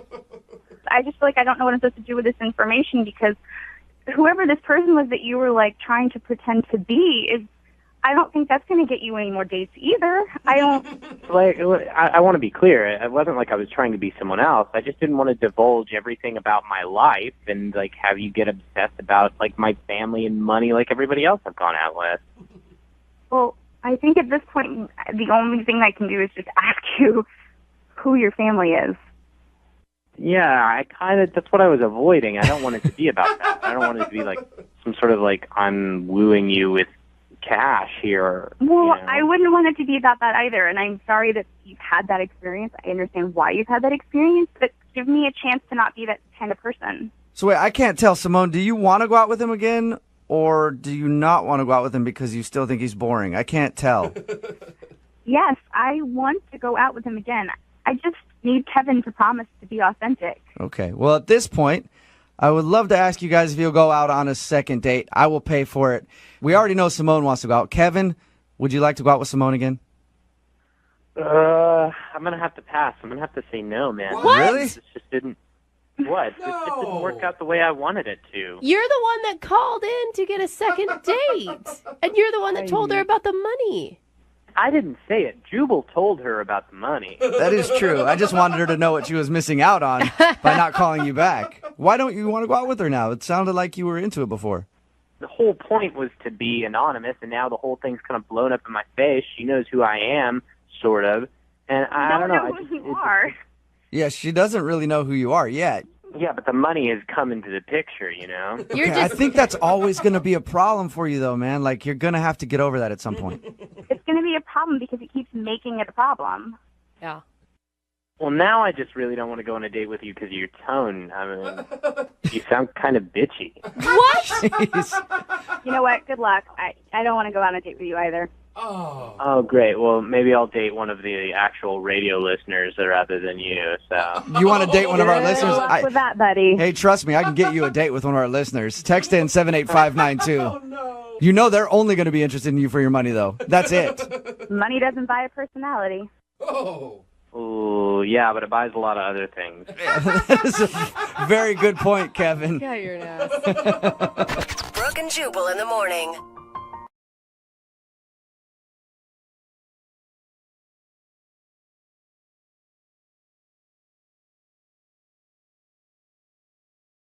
Moving 92.5. Second date update. We have a woman who emailed the show today for a second date update. Okay. Her name is Janine, and I was personally very impressed when I read her email because it says she and her date got into role play on day one. Oh, wow. My kind of lady. What's up? That's Janine, a lot. Let's go. welcome to the show. Oh, my God. Both So, of you. were you the naughty motel maid or the sexy Viking bellhop? I would say I was more of the sweet girl next door gardener type. Oh. I haven't played that version yet, but it sounds very fun. It definitely involves a spade. Yeah. So, what's the name of the guy that you want us to call today? His name is Stefan. Oh, my gosh. Wow. Really? Is he rich? Because if you're Stefan, don't you have to be rich? Isn't that like the rule? I think he had a good job. I don't know the details of his finances, but I don't know. Okay. Well, how did you meet Stefan? so we met on Instagram. Okay, like he slid yeah. into your DMs or something? Exactly. Yeah. So I have a bunch of pictures on Instagram, and I guess he saw one labeled #green thumb because I'm a gardener, and so I guess he is too, and he found it in the explore page or whatever. Okay, that's pretty innocent. I guess so. Yeah. Unless he's a role player in Green Thumb, he thought was something else. Okay. Yeah, boy. I wasn't sure exactly what he meant by that. So, but that's cool. He slid into your DMs, and how'd that go? Well, I looked at his photos. You know, he seemed really cute, and we started just chatting online. And I guess he was new to the area, and his company just transferred him here, so he was looking to buy a house, and he really wanted an area for a garden. See, Stefan is rich. I told you all. Yeah. I told you. He can afford a house, so billionaire there. So, what did you guys do for your date then? So we met for coffee first, just to meet each other, and then he wanted me to come look at houses and gardens with him. I mean, how were you feeling about that? Because you just met this dude. Yeah, well, honestly, it sounded fun. Like, it was like a diversion from the normal dates of going to bars and drinking. Right. So it just seemed like a fun activity to get to know someone and, you know. So, in your email, you said that you came up with a cool idea to spice the date up a bit. What was that? I made a suggestion before we went that we should pretend that we're married. Oh, God. Because, I mean... My God. Because you wanted there to be zero romance for the rest of the day. Yeah. Let's get into a few arguments in the bedroom. Well, let me explain. So when realtors look at a young couple, they're more likely to give them the house than a single male. So I figured that might be good for him. And Is that true? I think it is. You have to write letters now to get houses when there's multiple offers and stuff. Oh, wow. So Okay. it's essentially That's good to know. the sob stories from American Idol, but in a letter form to try to get a house. Really? Okay, so you pretended to be his wife while looking around at these houses. How did that work for you? so we had some inside jokes, to make it seem like we were a couple. Like we had a code word. It was babysitter. So if we met a pushy realtor, we would just say, hey, we got to get back to the babysitter. Ooh, smart. I like this. Yeah. One time, though, one of the realtors asked how many kids we had. And he said 1, and I said 3 at the same time. That's an awkward one to talk your way out of. I mean, we have 2 dogs. Yeah, fur babies. Fur babies, yeah. Mm-hmm. Consider them babies. I mean, was there any weird points between you and him, though? Because I feel like you're playing with fire when you're pretending to be married on the first date. That could go wrong really quick.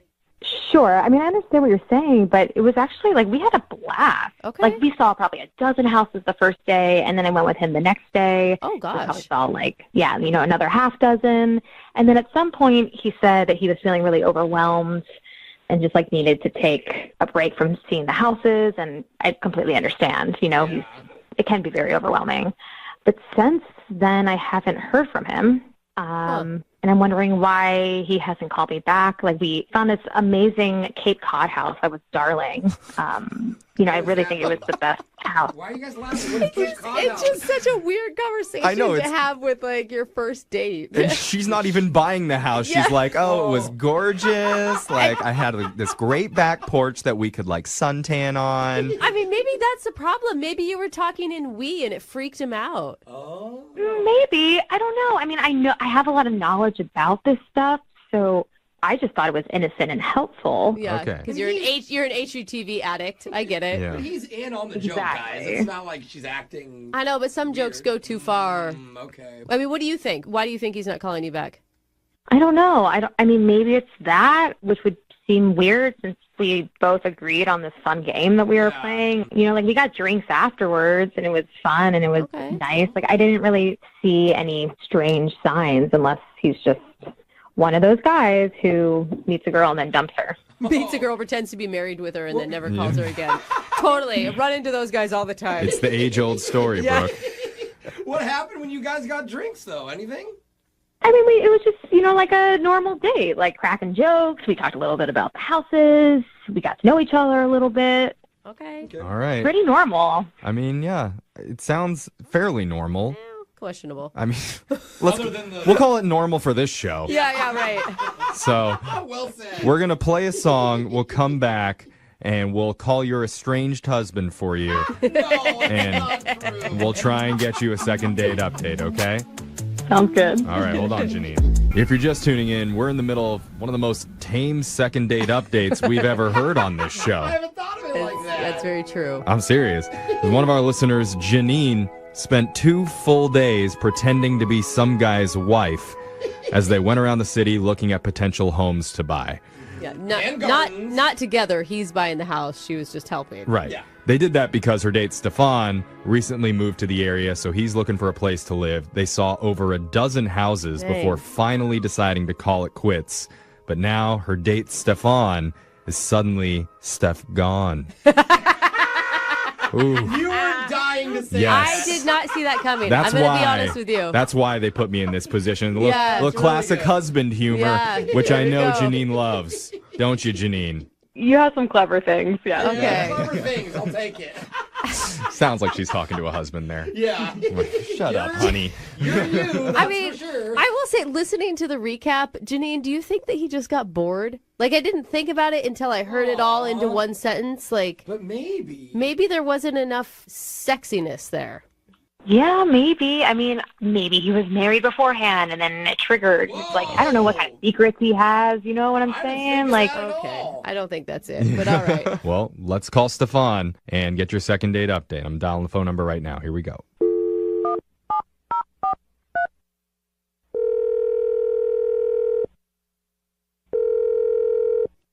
Hello. Hi, can I speak to Stefan, please? This is him. Hi, Stefan. My name's Jeffrey from the radio show Brooke and Jeffrey in the Morning. Do you have a moment to talk with us? Okay, the radio show. Oh, yes, the radio show. Are you familiar with us? I'm not, but... Oh. Oh my god. Then why'd you say it like you knew us? Jeffrey, you sounded so excited. I did. I perked up for a second. You did. Shot in the dark? I just don't usually get calls from radio shows. Oh, okay. For sure. Well, now that my mood is in the garbage. All right, buddy. Your ego got hit. It's okay, bro. Well, Stefan, I haven't heard of you either, so Take that. we're even. That's actually not true. Yeah, we have heard. We just I talked a don't know. lot Now I'm about just Stefan bitter. before we got him on the phone. Anyway. This is a little awkward. What's this about? Sorry, yes. We're doing something with you called a second date update. It's a segment we do on our show where if someone goes out on a date and afterwards, if the other person isn't calling them back, they can reach out to us and we'll call that person to try and figure out the reason why. I think I've heard of this before. Oh, okay. Well, good. So there's a woman that reached out to us about you, and her name is Janine. Oh, yeah. Okay. You remember Janine? Yes, I remember Janine. I would hope so. You guys spent a lot of time together. Yeah, you're married to her. No, you're not. Well, you pretended to be. She told you that, huh? Yes, she did. Uh-huh. She told us a lot about your first date. It certainly was very interesting hanging out with her. I'm not going to lie, it got very weird for me. The date got weird? Yeah, I mean, I don't know exactly what she told you in detail, but I'm new to the area, so I've been looking for a house, and she's into houses and likes gardening, and on day one, I honestly thought she was just tagging along and going to help me, but she had this whole plan in her mind. She had an idea about us pretending to be husband and wife. Right. She told us all about that. And I thought that was weird when she said it, like a little bit much for the first date, but the way she described it, you were totally on board. Like you guys came up with inside jokes about babysitters and stuff. Yeah, I mean, I definitely walked away feeling still intrigued, but let's just say she took it very seriously, like very believable that I almost felt like maybe she's done this before. So what do you mean? Well, let me just tell you what happened on the second date. So I met her at a coffee shop, and she was dressed up like a 1950s housewife. I mean, she looked like she went to a hair salon to get her hair styled that way. She had the pearls, the sunglasses. She had like a 1950s style dress. But maybe that's just, I mean, was it like a costume or was it like she just dresses like that sometimes? No, it looked like a costume, but I don't think she thought she was in costume. I mean, as soon as I saw her, she ran up to me like, honey, and she grabbed my arm and weird. asking me about what we should make for dinner and talking about the kids. And we weren't even in the house yet. This is just like walking out of the cafe. You weren't like in front of the realtor or anything? No. So I just thought, she would have at least been like, hey, I dressed this way to fool the realtors or I don't know, whatever. But she was already in character. So she's like a method actor is what you're saying. Yeah, I guess you could say that. That's a little much. Okay. Oh, my God. Wait, why didn't you just tell her like, hey, yo, slow it down? I mean, she was having fun with it, so I didn't really make much of it. Okay. Then we get to the next house, and that's when it got extremely weird. Weirder than it already is? Yeah, for real. I thought that was the reason he wasn't calling her back. Yeah, let's just say she took the character to the next level. So. Oh, my God. What does that mean? We're going to open houses. It's not like it's just us and the realtor. There's other couples there, and so people are already kind of giving us an eye, like, what's going on here? She just... Who are these time travelers from the 1960s? Exactly. Even, the way she styled her makeup, everything. She really stood out. So we are in this house, and she, points out, this room is too small for when my parents come to visit. And then she raised her voice, screaming at me, saying, and you never liked my parents anyway. She's legit having to, fight with you? I mean, is it true? Like, do you not like her parents? Because if she has a point there... I barely know her, so... I'm just kidding, man. So, okay. We go to the next house, and this time she brings up the word babysitter again, which is our code word if we didn't like a house. Right. I'm the one really making the decision, so I should be the one bringing it up, but she brought it up. You would think. That's so funny. She's very invested in your home. Then starts going off about the babysitter, that she saw me eyeing our babysitter, who is only 17. Oh, my gosh. That is horrible. That is too far. She's accusing you, she's accusing her fake husband of hitting on your fake underage babysitter? Yeah, I know. It was absolutely humiliating, and that was absolutely the last house I would see. Well, my God. I feel like that's something that we need to talk to Janine about. Yeah, you guys should definitely call her back. Well, actually, we don't have to call her back because she's already on the line, and she's been listening to this whole conversation. You're joking, right? No, I'm not. No. Janine, are you there? Stefan, I don't know why you're treating me like this. What? Why do you have accent? Who's that? What is happening? Oh my God, I'm just having fun. I'm just having fun. Janine, did you get in a fight with him at the open houses on purpose? Like you? I don't know. It was kind of a test to see if he could hang. It was fun. It was innocent. I'm married and I've never accused my husband of eyeing an underage babysitter. Hey, not yet, bro. Yeah. Not yet. You guys don't have a fun relationship. There's certainly a level of playful fun, but you took it to like 10 other levels beyond. I don't understand why you didn't say anything in the moment. Because I was scared and I was embarrassed. I didn't know if you were going to start yelling at me about something else. I was just trying to get in and out of there as quick as possible. Just like the babysitter. Whoa. Even at one point, you got upset with the realtor and said, if we're going to buy this place, you have to update the countertops. Aren't you embarrassed to sell this hunk of junk? And now I can't use that realtor because... It's a rough market out there, okay? They didn't believe us on the first day. They didn't believe you were married, and I just wanted to up the game and honestly help you out. I was just helping you out. The realtors are scared of Janine, you, I mean, okay, listen, though. Look at Janine, I feel like you had good intentions. Very misguided, though. If you weren't there, they didn't buy it, okay? I upped the game. I helped him. It was all fun. It was a fun game we were playing. I don't understand why you had such a problem with it. Like, obviously, you can't hang. You didn't help me. I still haven't bought a house. I can't even work with any of the realtors that we met because they think that you're crazy. Janine, I know you feel like everybody's laughing at you, but it's just like you can't fight with, like, even pretend fight with somebody on a first date. It's not cool. It's not attractive at all. But it is believable. Yeah. That's one thing. That's what I'm saying. It was believable. And so in the end, I was helping him out. I thought you were fun. That's not fun. Yeah, Stefan, it was fun until you made it crazy. Nobody wants to work with a crazy couple, like. Or be married to a fake crazy wife, Janine, okay? Well, let's make it fun again, okay? Because we want to offer to send you guys out on a second date. We'll pay for it. You're joking, right? Okay, wait. No. What if she promises to drop the marriage stick? If she could pretend to be a normal person, then maybe. What do you think, Janine? Can you pretend to be normal? Well, of course I can, but I don't think he deserves me. Oh, my God. Oh, Southerner's back. Oh, my God. Janine, you were a drama kid in high school, weren't you? Yes, I was in a few plays, and I did very well. Of course. Oh, man. So are they going out, or are you guys not going out? I don't think so. It doesn't It's a no for me. Yeah. Oh, it's a no. Okay. I'm sorry, Janine. No second date. That's okay. I think it all worked out how it was supposed to. Yeah. I just feel bad for your kids. Oh, no. Once they hear this, they're going to be so mad Mom and Dad were fighting. Moving 92.5.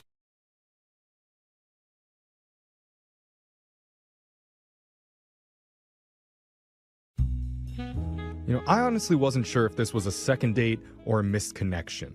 Because apparently these two have crossed paths more than once in the past. Oh, cool. Wow. Which just goes to show you, either one, it was meant to be. Yes. Or two, when you're in the single scene for a while, you're going to keep running into the same desperate people over and over again until you settle. It's like a The club. pool isn't as deep as you would hope. Well, Still single, huh? Yeah. We'll find out which one it is when we talk to Caitlin, who emailed us for some help today. Caitlin, welcome to the show. Hi, how are you? I'm doing okay. How you doing?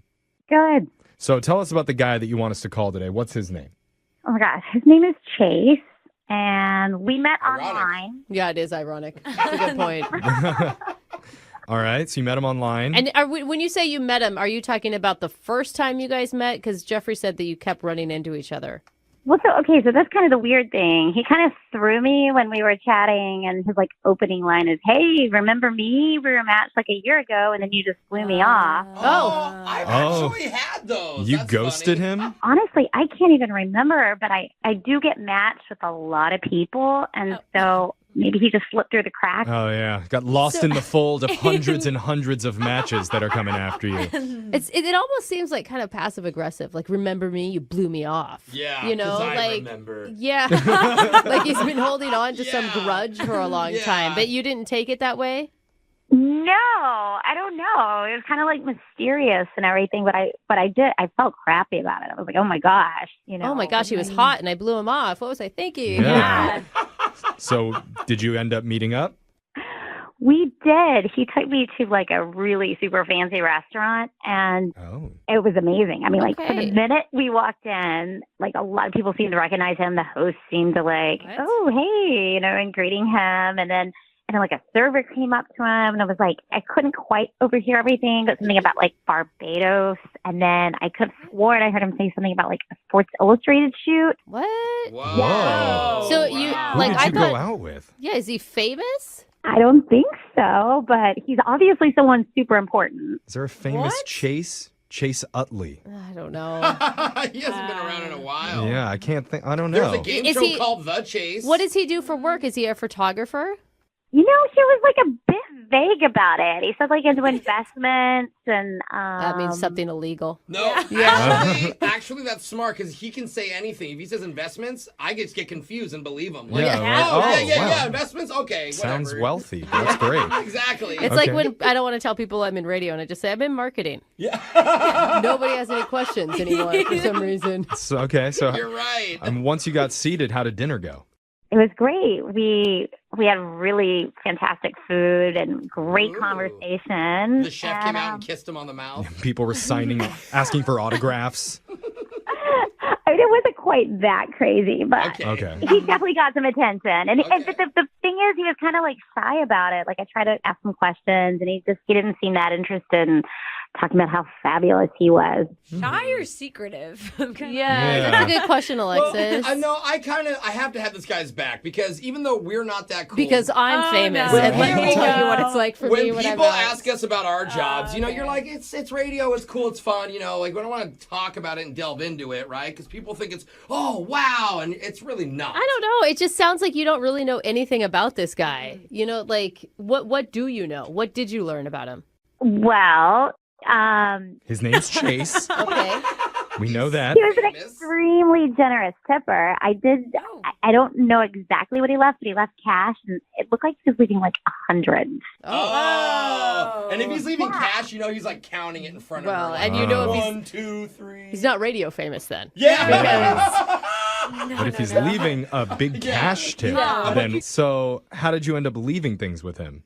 He was a total gentleman. Like, he walked me home. I invited him up for a nightcap, and we had a great time. And he has not called me back. And, I mean, I'm sure if he is going to places like Barbados and stuff, like, maybe he's just crazy busy and, like, in different countries, and it's just hard to get back in touch. Yeah, he's a different area code and time zone right now. This guy's a total enigma. Like, you don't know. I don't know. You don't know if he's busy. You have no idea what his schedule is. Like, and I think it's crazy. This is what I've always wondered about celebrities, and please don't be offended by this. Because he's so rich, do you think maybe on the date he realized you're not up to his richness level? And maybe just materialistically, he's like, she's not you think a Barbados rich people traveler like only I am. Date rich people? Yeah, most of the time they do. Rich guys don't date rich women. I hope not. No, they just date women who like money, I think. Yeah, those are the classy ones. Yeah. I mean, it did cross my mind, like, maybe I'm not up to what he's used to. Like, maybe he's used to celebrity. Yeah, that's what I meant. Yeah. Okay, let's find out which one of those is true. Huh. We're going to play a song. We'll come back. We'll call Chase for you, and we'll try and get you your second date. Okay, Caitlin? I appreciate it. Thanks. All right, hold on. And I'm just wondering, tell me if I'm getting too personal here, but when you said at the end of the night, he walked you back to your place, and then you invited Chase up for a nightcap, and it went good. Oh, yeah. We forgot to get details. Does that mean he left a half hour later good, or did he leave the next morning good? Did he leave the next week good? Oh, wow. That would have been more than good. That would have been, whoa, Caitlin. He's a squatter. How good was it? I guess, like, the next morning good. Yeah, girl, yeah. I gave you an air high five. Sounds like a fun night. Yeah, we just wanted to get a little clarification. Wow, 10 hours of sleep, huh? But after that, Chase is not calling back at all. Is that right? Right. Okay, and how many days has it been? 5. 5. Well, it's interesting because you guys went to a really nice restaurant, and at first I was like, oh, he's wanting to impress her. But then when everybody knew him, I'm like, oh, he's just a rich guy and this is his place. Yeah, he's a regular. Totally. Yeah. Like, that changes the narrative. I mean, did you get a vibe that there was going to be more? I mean, everything seemed to like click, so I don't know why there wouldn't be more. Okay. Yeah, totally. If it was awkward, it'd be like, duh. But... Okay. Well, let's call Chase and get some answers for you. I'm going to dial his number right now. You ready? Yeah, thank you. Okay, here we go.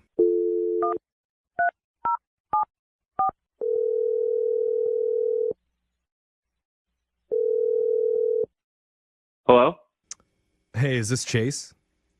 Yeah, who's this? My name's Jeff from a morning radio show called Brooke and Jeffrey in the Morning. Okay.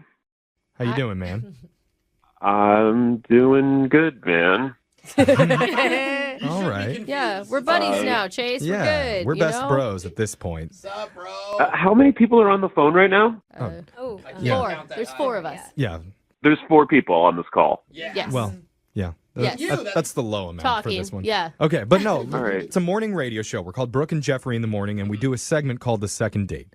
That's where if you go out with someone and afterwards, if that person isn't calling you back, you can email us to call them for you to help figure out the reason why. Oh, okay. Oh, okay. Okay. See, it's a good thing. That's funny. Yeah. It can be. Yeah. It can be good, too. It can be sweet. Yeah. It can be a lot of things depending on what your answer is. And Okay. we're calling on behalf of one of our listeners named Caitlin. Ah, oh, that's even funnier. Hey, we're a funny show. I think we have different senses of humor. Yeah, I don't know about that reaction. Sis. Why is that funny? Yeah. I don't know. It's just funny. Okay. Well, Caitlin, I don't think finds it that funny because it's been apparently 5 days since you guys went out and you're not calling her anymore. Is that funny? Well, I mean, that was kind of like a one-time deal. What? Did you make that clear? Because for her, she felt like you guys really connected. She told us that, like, you're the one that hit her up on the dating app. And we're like, yo, a year ago, you brushed me off or whatever. Yeah, I mean, I wasn't that invested in it. And I mean, it was fun. It was fine, but yeah, that's not going to happen. Sometimes you're just not into people. That's okay. But why did you go hunt her down after a year? Why'd you stay the night at her house? I mean, Why would I spend a night at her house? Okay, never mind. No. Why would you spend so much energy finding this person that had blown you off a year ago and then asking him out again if you weren't invested at all?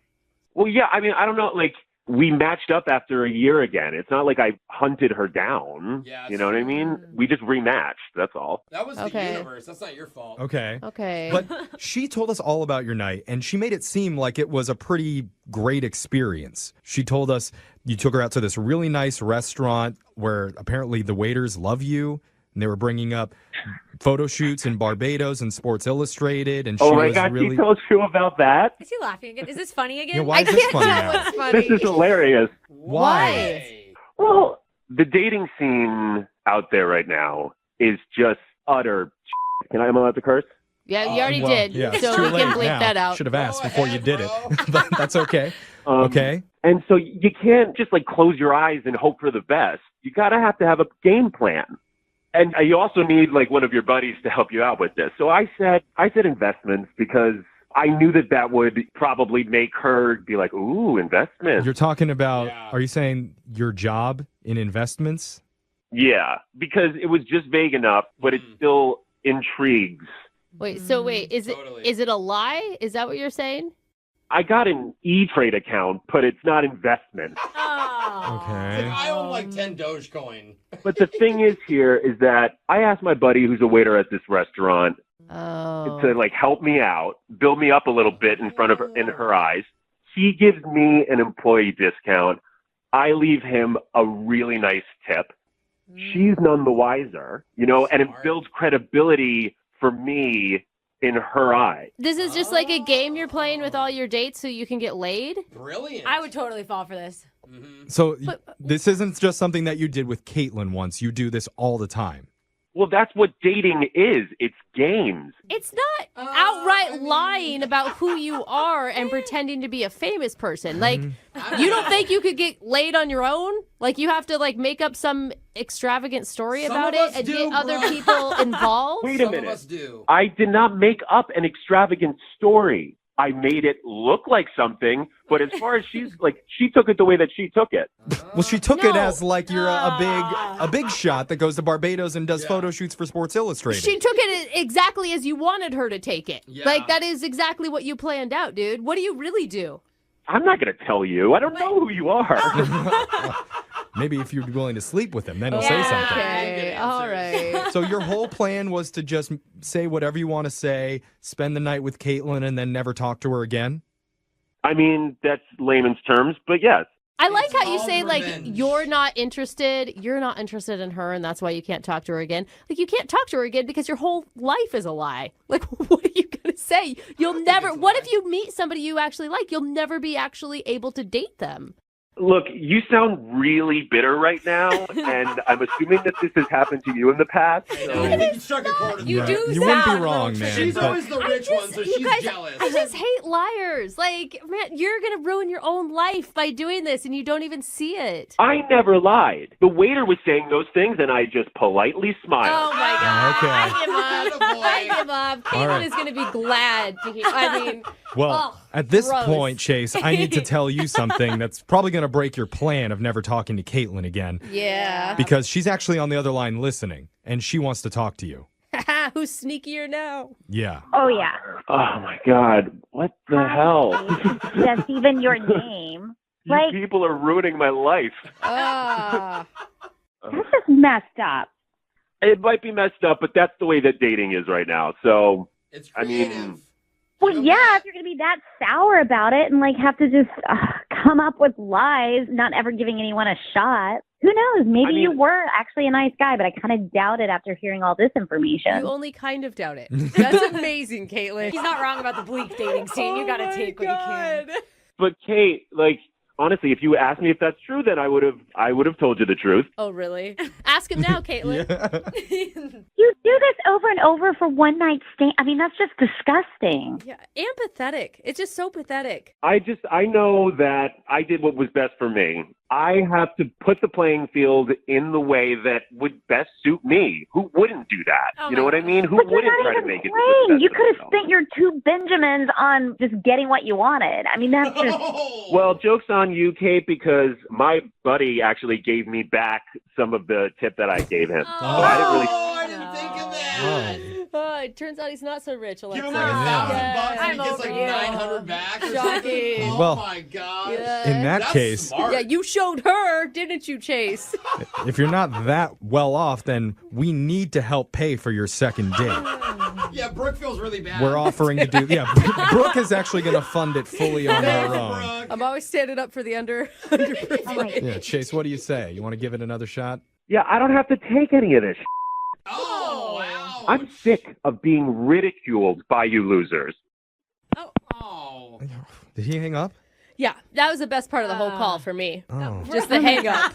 Which one of us was he calling a loser? Definitely me. Yeah, I think it was all Brooke. Definitely Way to ruin that for us, Yeah, Brooke. yeah.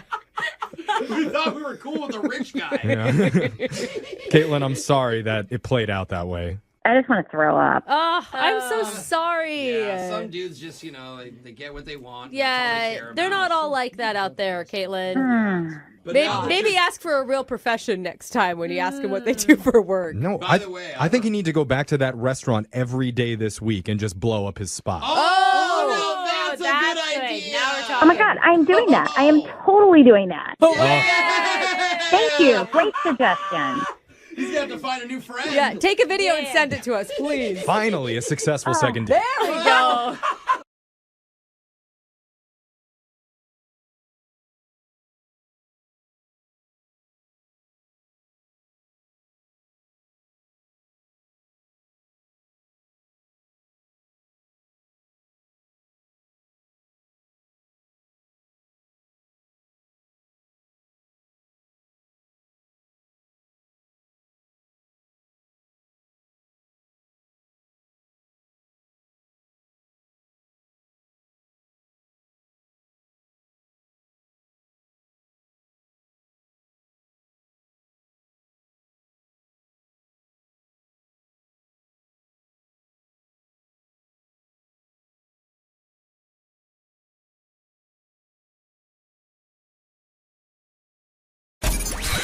92.5. Brooke and Jubal's second date update.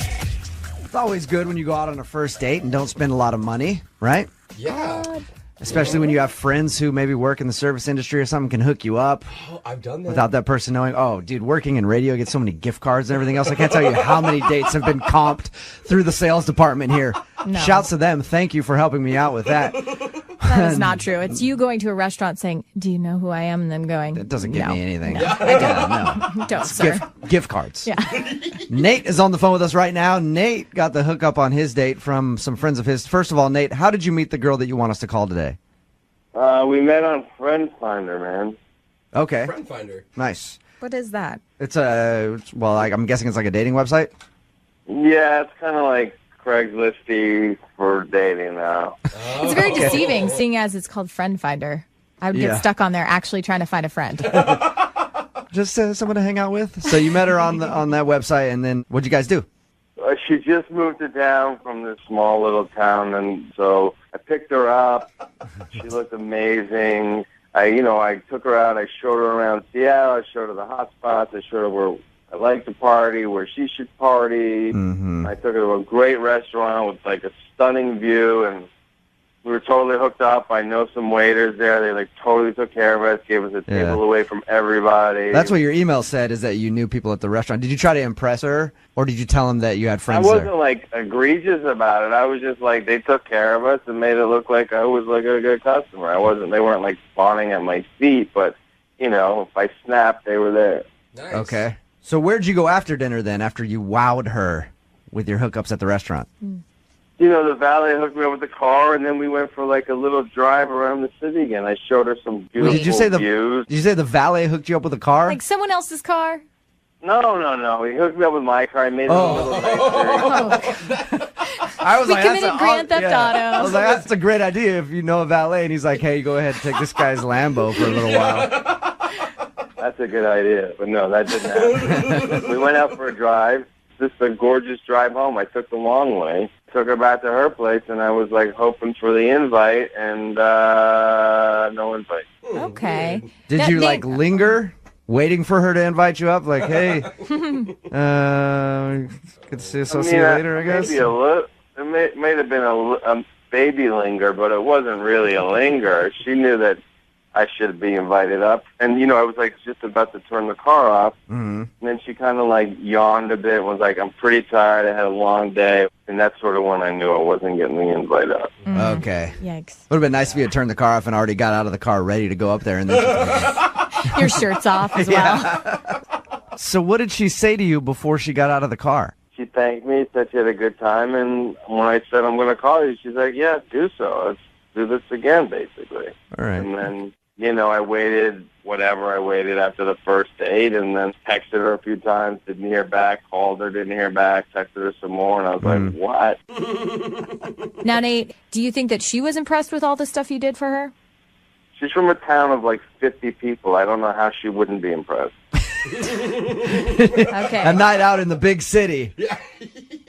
Maybe that was it. Maybe it was too much for her, Nate. Yeah. It wasn't an overwhelming date, and I just can't figure out why she wouldn't. I mean, maybe I can understand not getting the invite up, but it couldn't have been a better first date, and I'm a good-looking dude. All right. Well, we'll play a song, come back, call her, and get your second date update, okay? All right, thanks, man. All right, hang on. Moving 92.5. Brooke and Jubal in the mornings. Second date update. Nate, I think I figured out what your problem is. What's that? I think that the girl you went out with, Leslie, is from a small town, just moved here, went out on one date with you, and then cut right back to that small town. That's why she's not giving you a call back. She ran away. Yeah, they always talk about the dangers of the big city. Yeah. You think maybe that's it? You scared her out of town? No, I don't think so, man. All right. We're about to call Leslie right now. Nate met Leslie on Friend Finder. She's just moved here. They went out to eat at a restaurant that his friends work at, got the hookup, was treated very nicely. Did she know, by the way, that they were your friends, or did you kind of leave that part out and just try to impress her that, yeah, I know people? I mentioned it, but I didn't make a big deal about it. Huh. All right, well, we'll give her a call, see if we can get her on the phone and get your second date update. Thanks, man. Okay, call her right now.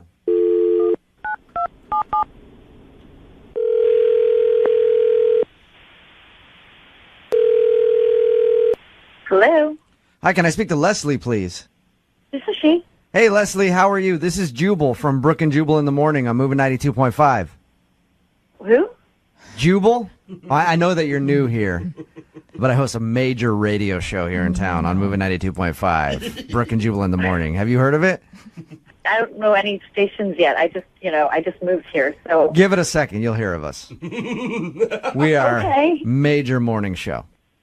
Okay. She doesn't like your humor. No, she doesn't get it at all. Why you're calling? Yes, Leslie, I'm calling because you recently went out on a date with one of our listeners. Mm-hmm. His name is Nate, and he emailed us because you're not calling him back. Sound familiar? Yeah, I know who Nate is. Okay. Oh. Is there a reason why you don't want to go out with Nate or call him back? Yeah, I just have a policy, no matter, where I am, that I don't date douchebags. Oh. Whoa. That's a good policy Okay. to have, Leslie. I support that. I don't think so. But then again, I'm a douchebag normally. So How would you get dates? Yeah. what was so bad about Nate? Nate's just kind of full of himself, and, he thinks he's great. You can tell that. Like, Nate's biggest fan. Really? But he's he's just gross. Really? What did he do? All right, so we talked to Nate about your date, and from what he said, it sounded like you guys had a great time, and you even said at the end of the night that you wanted to see him again. I just said that because I wanted to get away from him. I wanted to end the date. Okay. So you just all around, he didn't feel like a good guy to you, and you don't like him. No, and then after we had dinner, we went, get the car, and he had the valet bring up the car, and then he didn't have a dollar bill in his hand or anything. I didn't see any cash in his hand. So I was like, oh God, is this guy going to be so cheap he didn't even tip the freaking valet? Mm-hmm. But I think he did tip him, just not cash. What did he give him? Not cash? Slap on the butt? No, the guy actually dropped it. It was a little bag of pills. A bag of pills? What? You're saying that you think Nate tipped the valet by giving him pills? Yes. Honestly, I think he's a drug dealer. Did he do anything else that would make you think that he's a drug dealer? And are you sure you saw what you think you saw? I don't think I saw him give the guy pills. I know he gave the guy pills. I saw it clearly. And the guy then, idiot, dropped it. And then, he tried to put his foot in front of it so I wouldn't see it. I was like, guys, you think I'm stupid? Let me just recap what you told us about your date, okay? You say that Nate is a douchebag, full of himself, and probably a drug dealer. Yeah. Hey. Yeah, that's it in a nutshell. Nate, would you say that describes you as a person? Leslie, Nate is actually on the phone with us and heard everything that you just said. I can't believe you thought I was a drug dealer. Well, you dealt drugs on our date. You tipped the guy a drug. Did you slip the valet drugs? No, I didn't slip him drugs. I gave him, he had a headache. I had some Tylenol in my coat pocket. I gave him some Tylenol. Right, yeah. Come on, Nate. Yeah, Nate, just admit it. I saw you. I just got a text from my friend who happens to be the valet driver, and he just happened to need a little something, and I gave it to him. I'm not a drug dealer.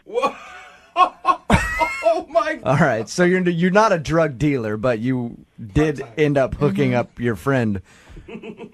Yeah, I gave him something. It wasn't a deal. It was a gift.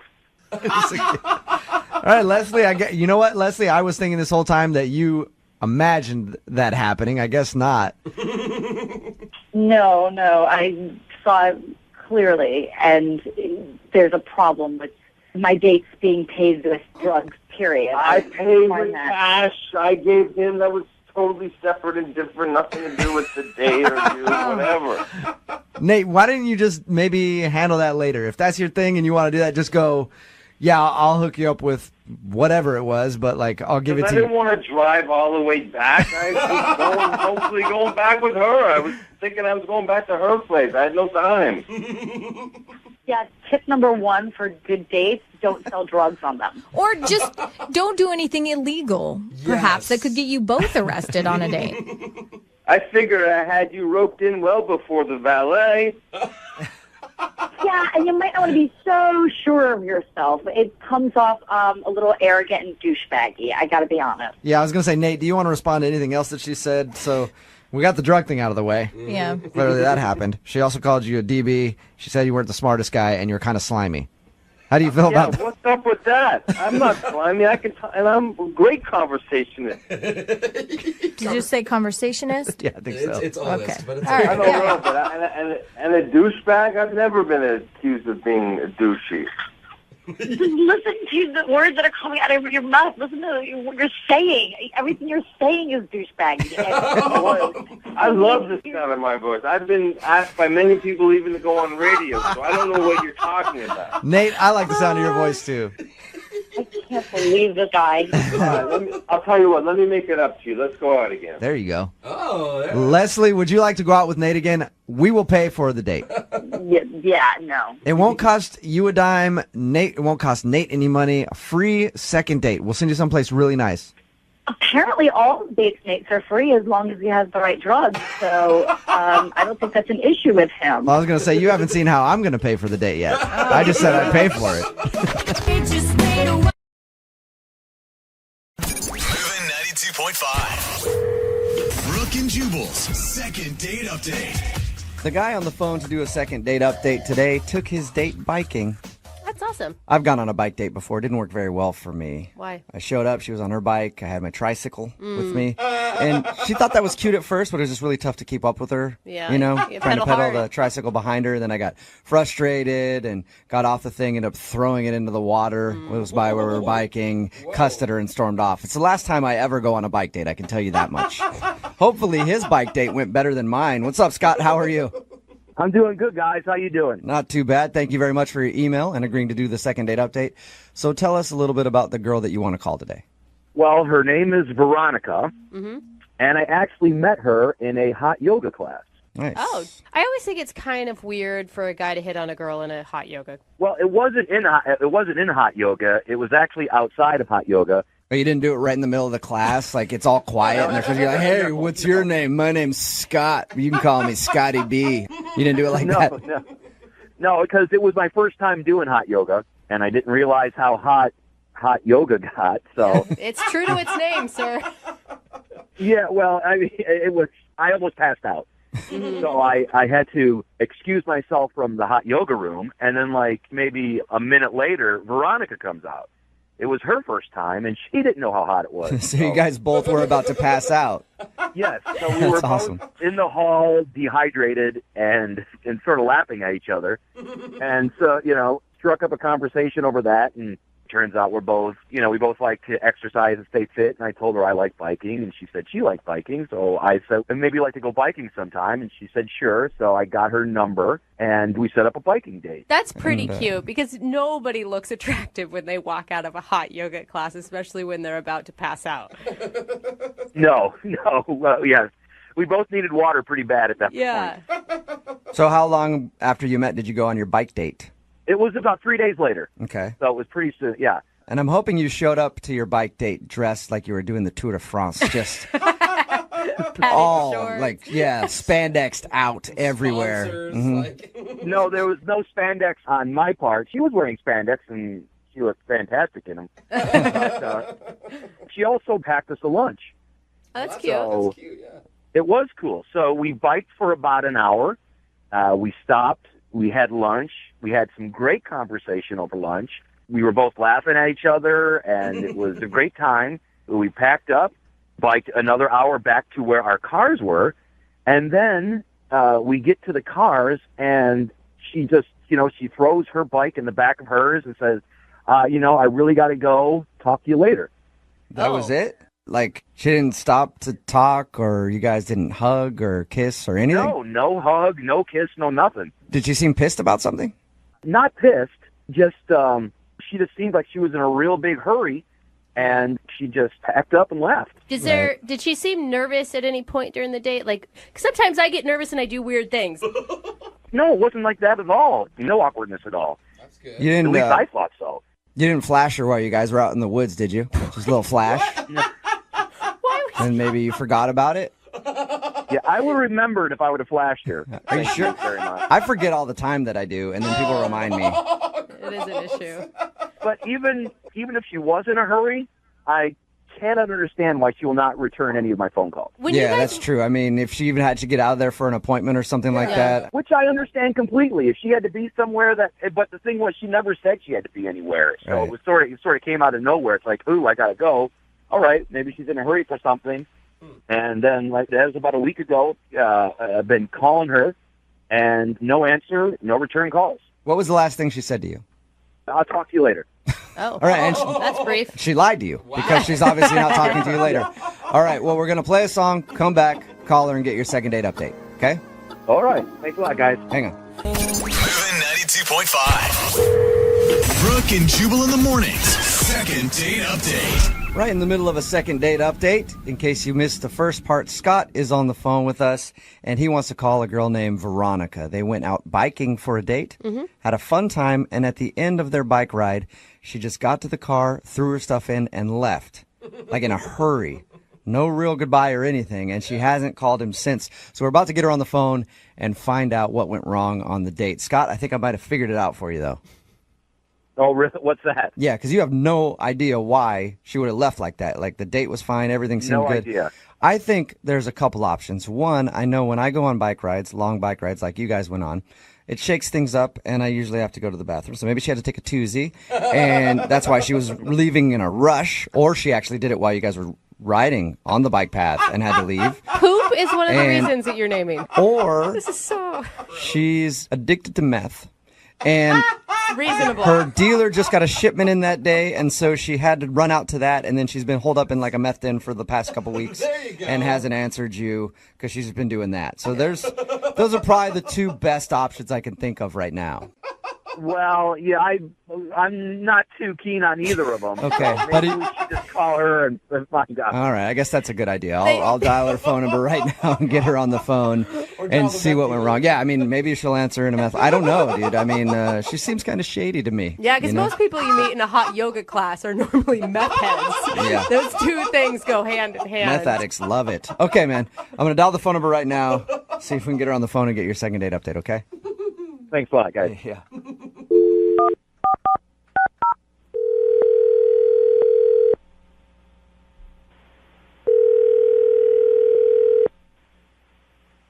Hello? Hi, I was looking for Veronica. Yes, this is her. Hey, Veronica, how are you? This is Jubal from Brooke and Jubal in the Morning. It's a morning radio show. Oh, I'm sorry. I don't really listen to the radio. Oh, why exactly are you guys calling? Well, I'm calling you because one of our listeners sent us an email about you and asked us if we could get you on the phone. Oh, okay. His name is Scott. He's a guy that you recently went on a date with. Yeah. Well, he emailed us because he says after your date and after your bike ride, you just sort of threw your stuff in the car and left in a rush and haven't talked to him since. So he was wondering if we could get you on the phone and ask him why you don't want to talk to him.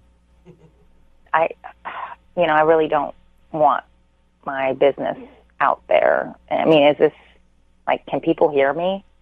Yes, but is it your business? If it's something that, is embarrassing for you, you don't have to talk about it. But you can just tell me if he did something wrong. That's really all I need to know. I mean, yes, it was his fault. Okay. So if it's nothing bad on you, do you mind telling us what he did so that at least we can give him an answer? I'd really appreciate it. I mean, if that's what's going to make him sleep better at night, okay. It will. Yeah. Thank you. So what did he do? I mean, when I first met him, I thought he was a really good guy. He seemed like a really nice guy. But after our date, I have no respect for him. No respect for him? That's huge. None. I just feel like he's a completely different person than who I thought he was. Did he say something horrible to you? No. It's just I don't respect him and the things that he contributes to, and I just don't respect him as a human being. The things that he contributes to? I actually got there a lot sooner than he did. So I had unpacked my bike, and I kind of met him at the beginning of the trail. So, you know, we had our date, and when we got back, I noticed he drove this enormous SUV. I'm still waiting for a problem. I mean, they contribute to a lot of pollution that's going on in the world today. So you're not calling him back because he drives an SUV? I can't date somebody who is knowingly polluting the environment. I mean, if you really look, literally an SUV will kill 20 birds a month. That's 200 birds he's killing a year by driving some astronomically big vehicle. Right. But why wouldn't you just tell him that upset you? Because he's not going to change. That's who he is. And if that's who he is, I don't want to be with him. I mean, I plan on having kids one day, and he's destroying the environment that my kids are going to grow up in. So you hate SUVs, and that's the reason? No, I don't hate SUVs. I hate people that drive SUVs that are destroying the environment that I live in, the air that I'm breathing. Okay. You guys are laughing at me while you're talking to me. Well, I don't understand. The reason that we're laughing is it seems like kind of an extreme move to not date somebody just because of the car they drive. An extreme move? Do you know that pollution kills more than 1 million seabirds and 100 million mammals every year? I did not know that. Killing the environment. But the thing, like that, I think it's an incredibly noble cause. I just don't know if your tactic for tackling the environmental issues is probably just not dating people who drive SUVs. So what are you doing to help the environment? I'm guessing nothing at all. Whoa! Yeah, Brooke. I recycle. I compost. Okay, I compost. Did you know that we are the number 2 country producing carbon dioxide on a daily basis? Number 2. Number 1 is China. I did not know that. It is messed I up. would love to tell Scott all this information to let him know what a bad person he is, don't you? I sense your sarcasm, and I really don't even want to talk to him. He's a bad person. He's bad for the environment, and I don't want anything to do with him. That's going to be kind of tough because he's actually on the other line listening right now and wants to talk to you. Hey, Veronica, it's me, the bird killer. Whoa. Are you going to outlaw cats because they kill birds too?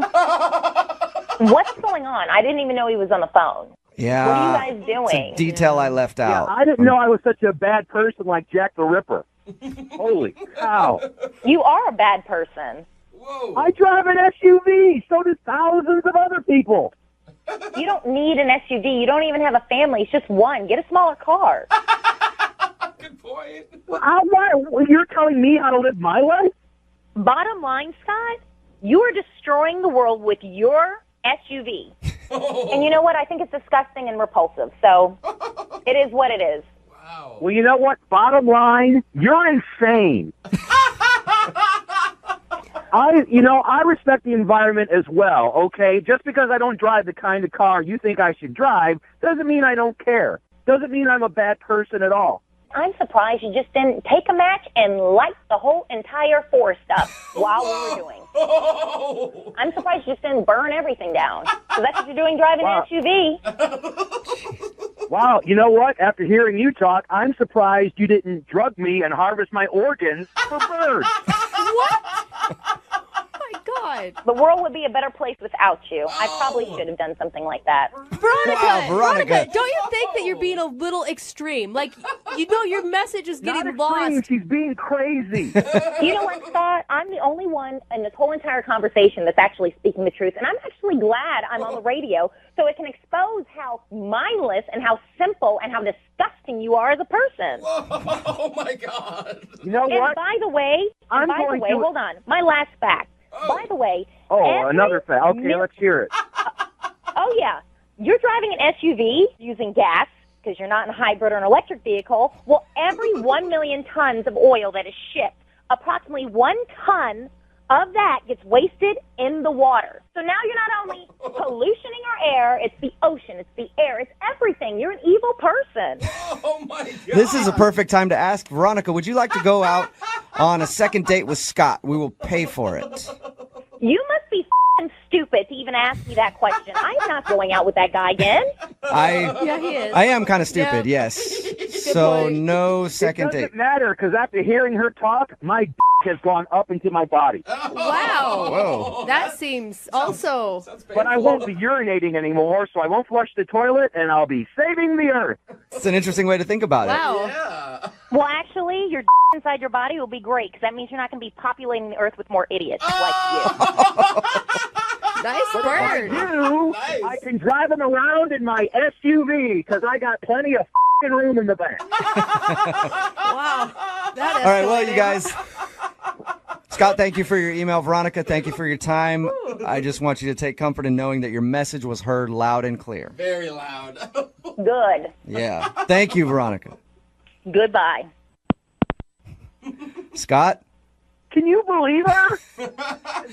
That's the most crazy bull I've heard. Holy crap. I don't know. The crazy bullshit I've heard is that you drive an SUV. You bad man. Brooke and Jubal in the morning. Text in at 78592 that says, I'm feeling very guilty about driving in my SUV right now. And you should. Do you know how many birds have had to die so you could get to work this morning? You evil, ignorant person. It's Brooke and Jubal in the morning. Talking, of course, about today's second date update. This guy, Scott, wanted to call a girl named Veronica. They went biking. The problem with their date was when they got back to their car, she didn't know what he was driving, and he put his bike in back of his SUV, and that was too much for her to handle because he's killing the world with all of his pollution. The sad part is she really does have a point. She just gets it lost in her crazy because she was so angry. Yeah. And so nobody gets to hear what she actually had to say. Somebody texted in at 78592 says, the Earth environmental psycho probably smells her own farts. I don't know where the smelling your own farts comes from, but I could see that happening for some reason. Another text in at 78592 that says, I think she just talked me into buying a diesel truck. So maybe she did do some good. Remember, if you want a second date update, all you have to do is just email the show, brookandjubal at moving925.com. What you doing at the Seahawks game is coming up at 8:10.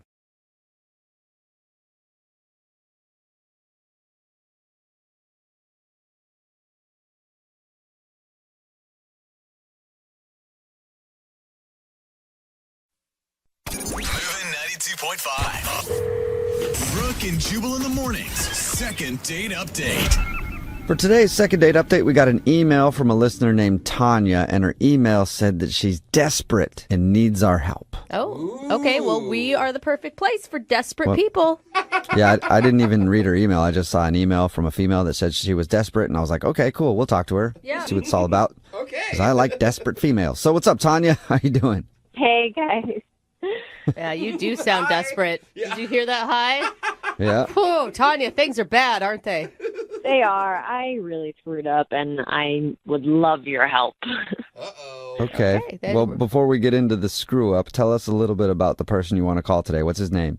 Okay, well, his name is James, and he's just really funny and handsome and kind of the whole package, and I was so into him, and I just, I'm so frustrated. He sounds really dreamy. How did you meet James? Backstory, I'm recently divorced. Okay. And I've been wanting to get back into the dating scene, so a coworker of mine said, like, hey, I have this friend who also got out of a relationship. Like, could I hook you up? Okay, so your friend hooked you up with James. Yeah. So I went for it. I thought, what the heck, why not? Like, it's one date, it might be terrible, but we decided to meet up for a drink, and I got there, and the first impression was that he was very handsome. And I was like, thanks, girlfriend. Yeah, right? Because that's always a hit or miss. You never know what people are going to set you up with. Right, because, like, your friends, you know, like, they may think somebody's handsome or attractive, and you get there and you're like, no, you clearly have different tastes. Usually, anytime my friends have hooked me up with somebody, I've always gone back to them and like, what were you thinking? That person's so wrong for me in every way. Right. That's what I was afraid of, but in this circumstance, that wasn't the case. Wow. And we started talking, and he was actually really funny and, like, quick-witted, which is a huge turn-on for me. Oh, my God. So he wasn't just pretty? He was more than that? Exactly. He was pretty and funny. Oh. Okay. So was the date good then? You think the date was a success? It was great. And, you know, I was, like, suddenly interested in him long term, you know? Oh my gosh. It's your first date back from being divorced, girl. Okay, well, you might be proud of me then for what I did next. I decided to invite him back to my place. Now you're getting back to the single life. I'm so embarrassed. Listen to her. So we got back to my place, and we, started making out within, 10 seconds. Ew, gross. There. Yuck. Oh my gosh, whatever. That is so hot. All right, so did you guys hook up then? All the way? All the way. It does sound like a junior high question. Yeah, you like him more than a friend? But I'm also curious. Unfortunately, no. So this is where I am just kicking myself, okay? What? So we're making out on the couch, and I hear keys jingling in the door. Oh no. What? Wait, do you have a roommate? I don't have a roommate. You're not fully divorced yet. You're just going through the paperwork process and your husband came home. What? That was specific. So Well, I was joking. I mean, is that for real? it's pretty for real. What? Girl, what are you doing? You're living with a almost ex and you're inviting a dude that's hot back to your place that you live with him? No. Wait. You misunderstand because he doesn't live with me anymore, but he still has keys. And he said that he just came to pick something up. Oh no, what bad timing. Oh, man. What time at night is this? Because it sounds like he's just trying to ruin your spot, man. That's what it felt like. Basically what happened is so James jumps up and he's like, I'm sorry, and immediately apologizes to my ex and then runs out the door. Wait, oh man. What did your ex say to him? I mean, he was just kind of dumbfounded. He just kind of stood there sorry. And you were like, yep, moving on. What do you think? Single looks good on me, doesn't it? Idiot. I mean, I'm not going to say that didn't feel a little good. Right, of course. And because he was hot, too. So it's not even like you were, hooking up with a downgrade. This was an upgrade, it sounds like. Total upgrade. And have you tried to get a hold of James since? I mean, we obviously know why your date was screwed up. So he hasn't responded to any calls or text messages, and it's killing me because I just want to tell him, hey, I forgot that my ex had keys. I'm sorry, we're getting divorced. It wasn't anything like that, you know? Yeah, but getting divorced and divorced are two different things. Maybe he just doesn't want to be involved in that. I wish that he would just at least talk to me. Mm-hmm. And our mutual friend, I've talked to her, and she won't give up any information. She's like, I don't want to be in the middle of it. Yeah, no, I don't think anybody wants to be in the middle of that. Even including us. We might not do the second date update, actually. I don't want to get in the middle of it. No. But I will say to your credit, it's not like your ex-husband came in oh, that's my wife and I'm going to live. It sounds like it was pretty chill. Right. It was chill, except for James was like, oh my God, I'm so sorry.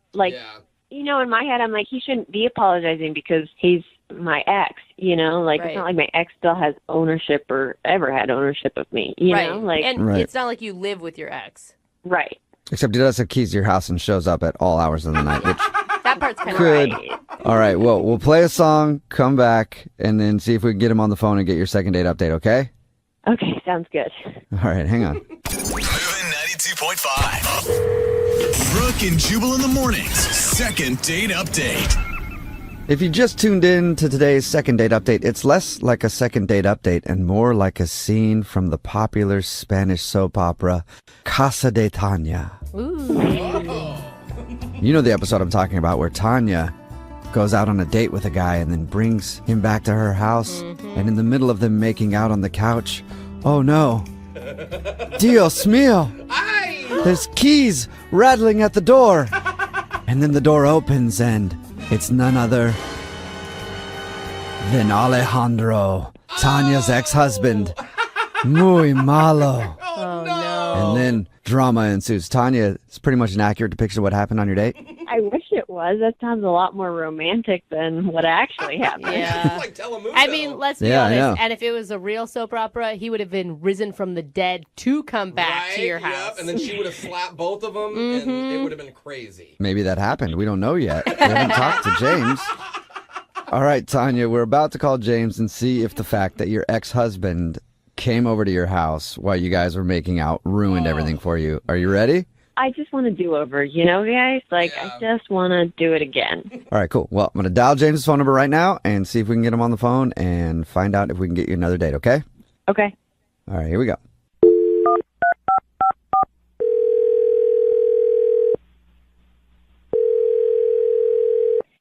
Hello? Hi, can I speak to James, please? Yeah, this is he. James, how you doing, man? This is Jubal from Brooke and Jubal in the Morning. It's a radio show? Yeah, I think I've heard of that. Why are you calling me? Just to talk. No, that's not why we're calling you.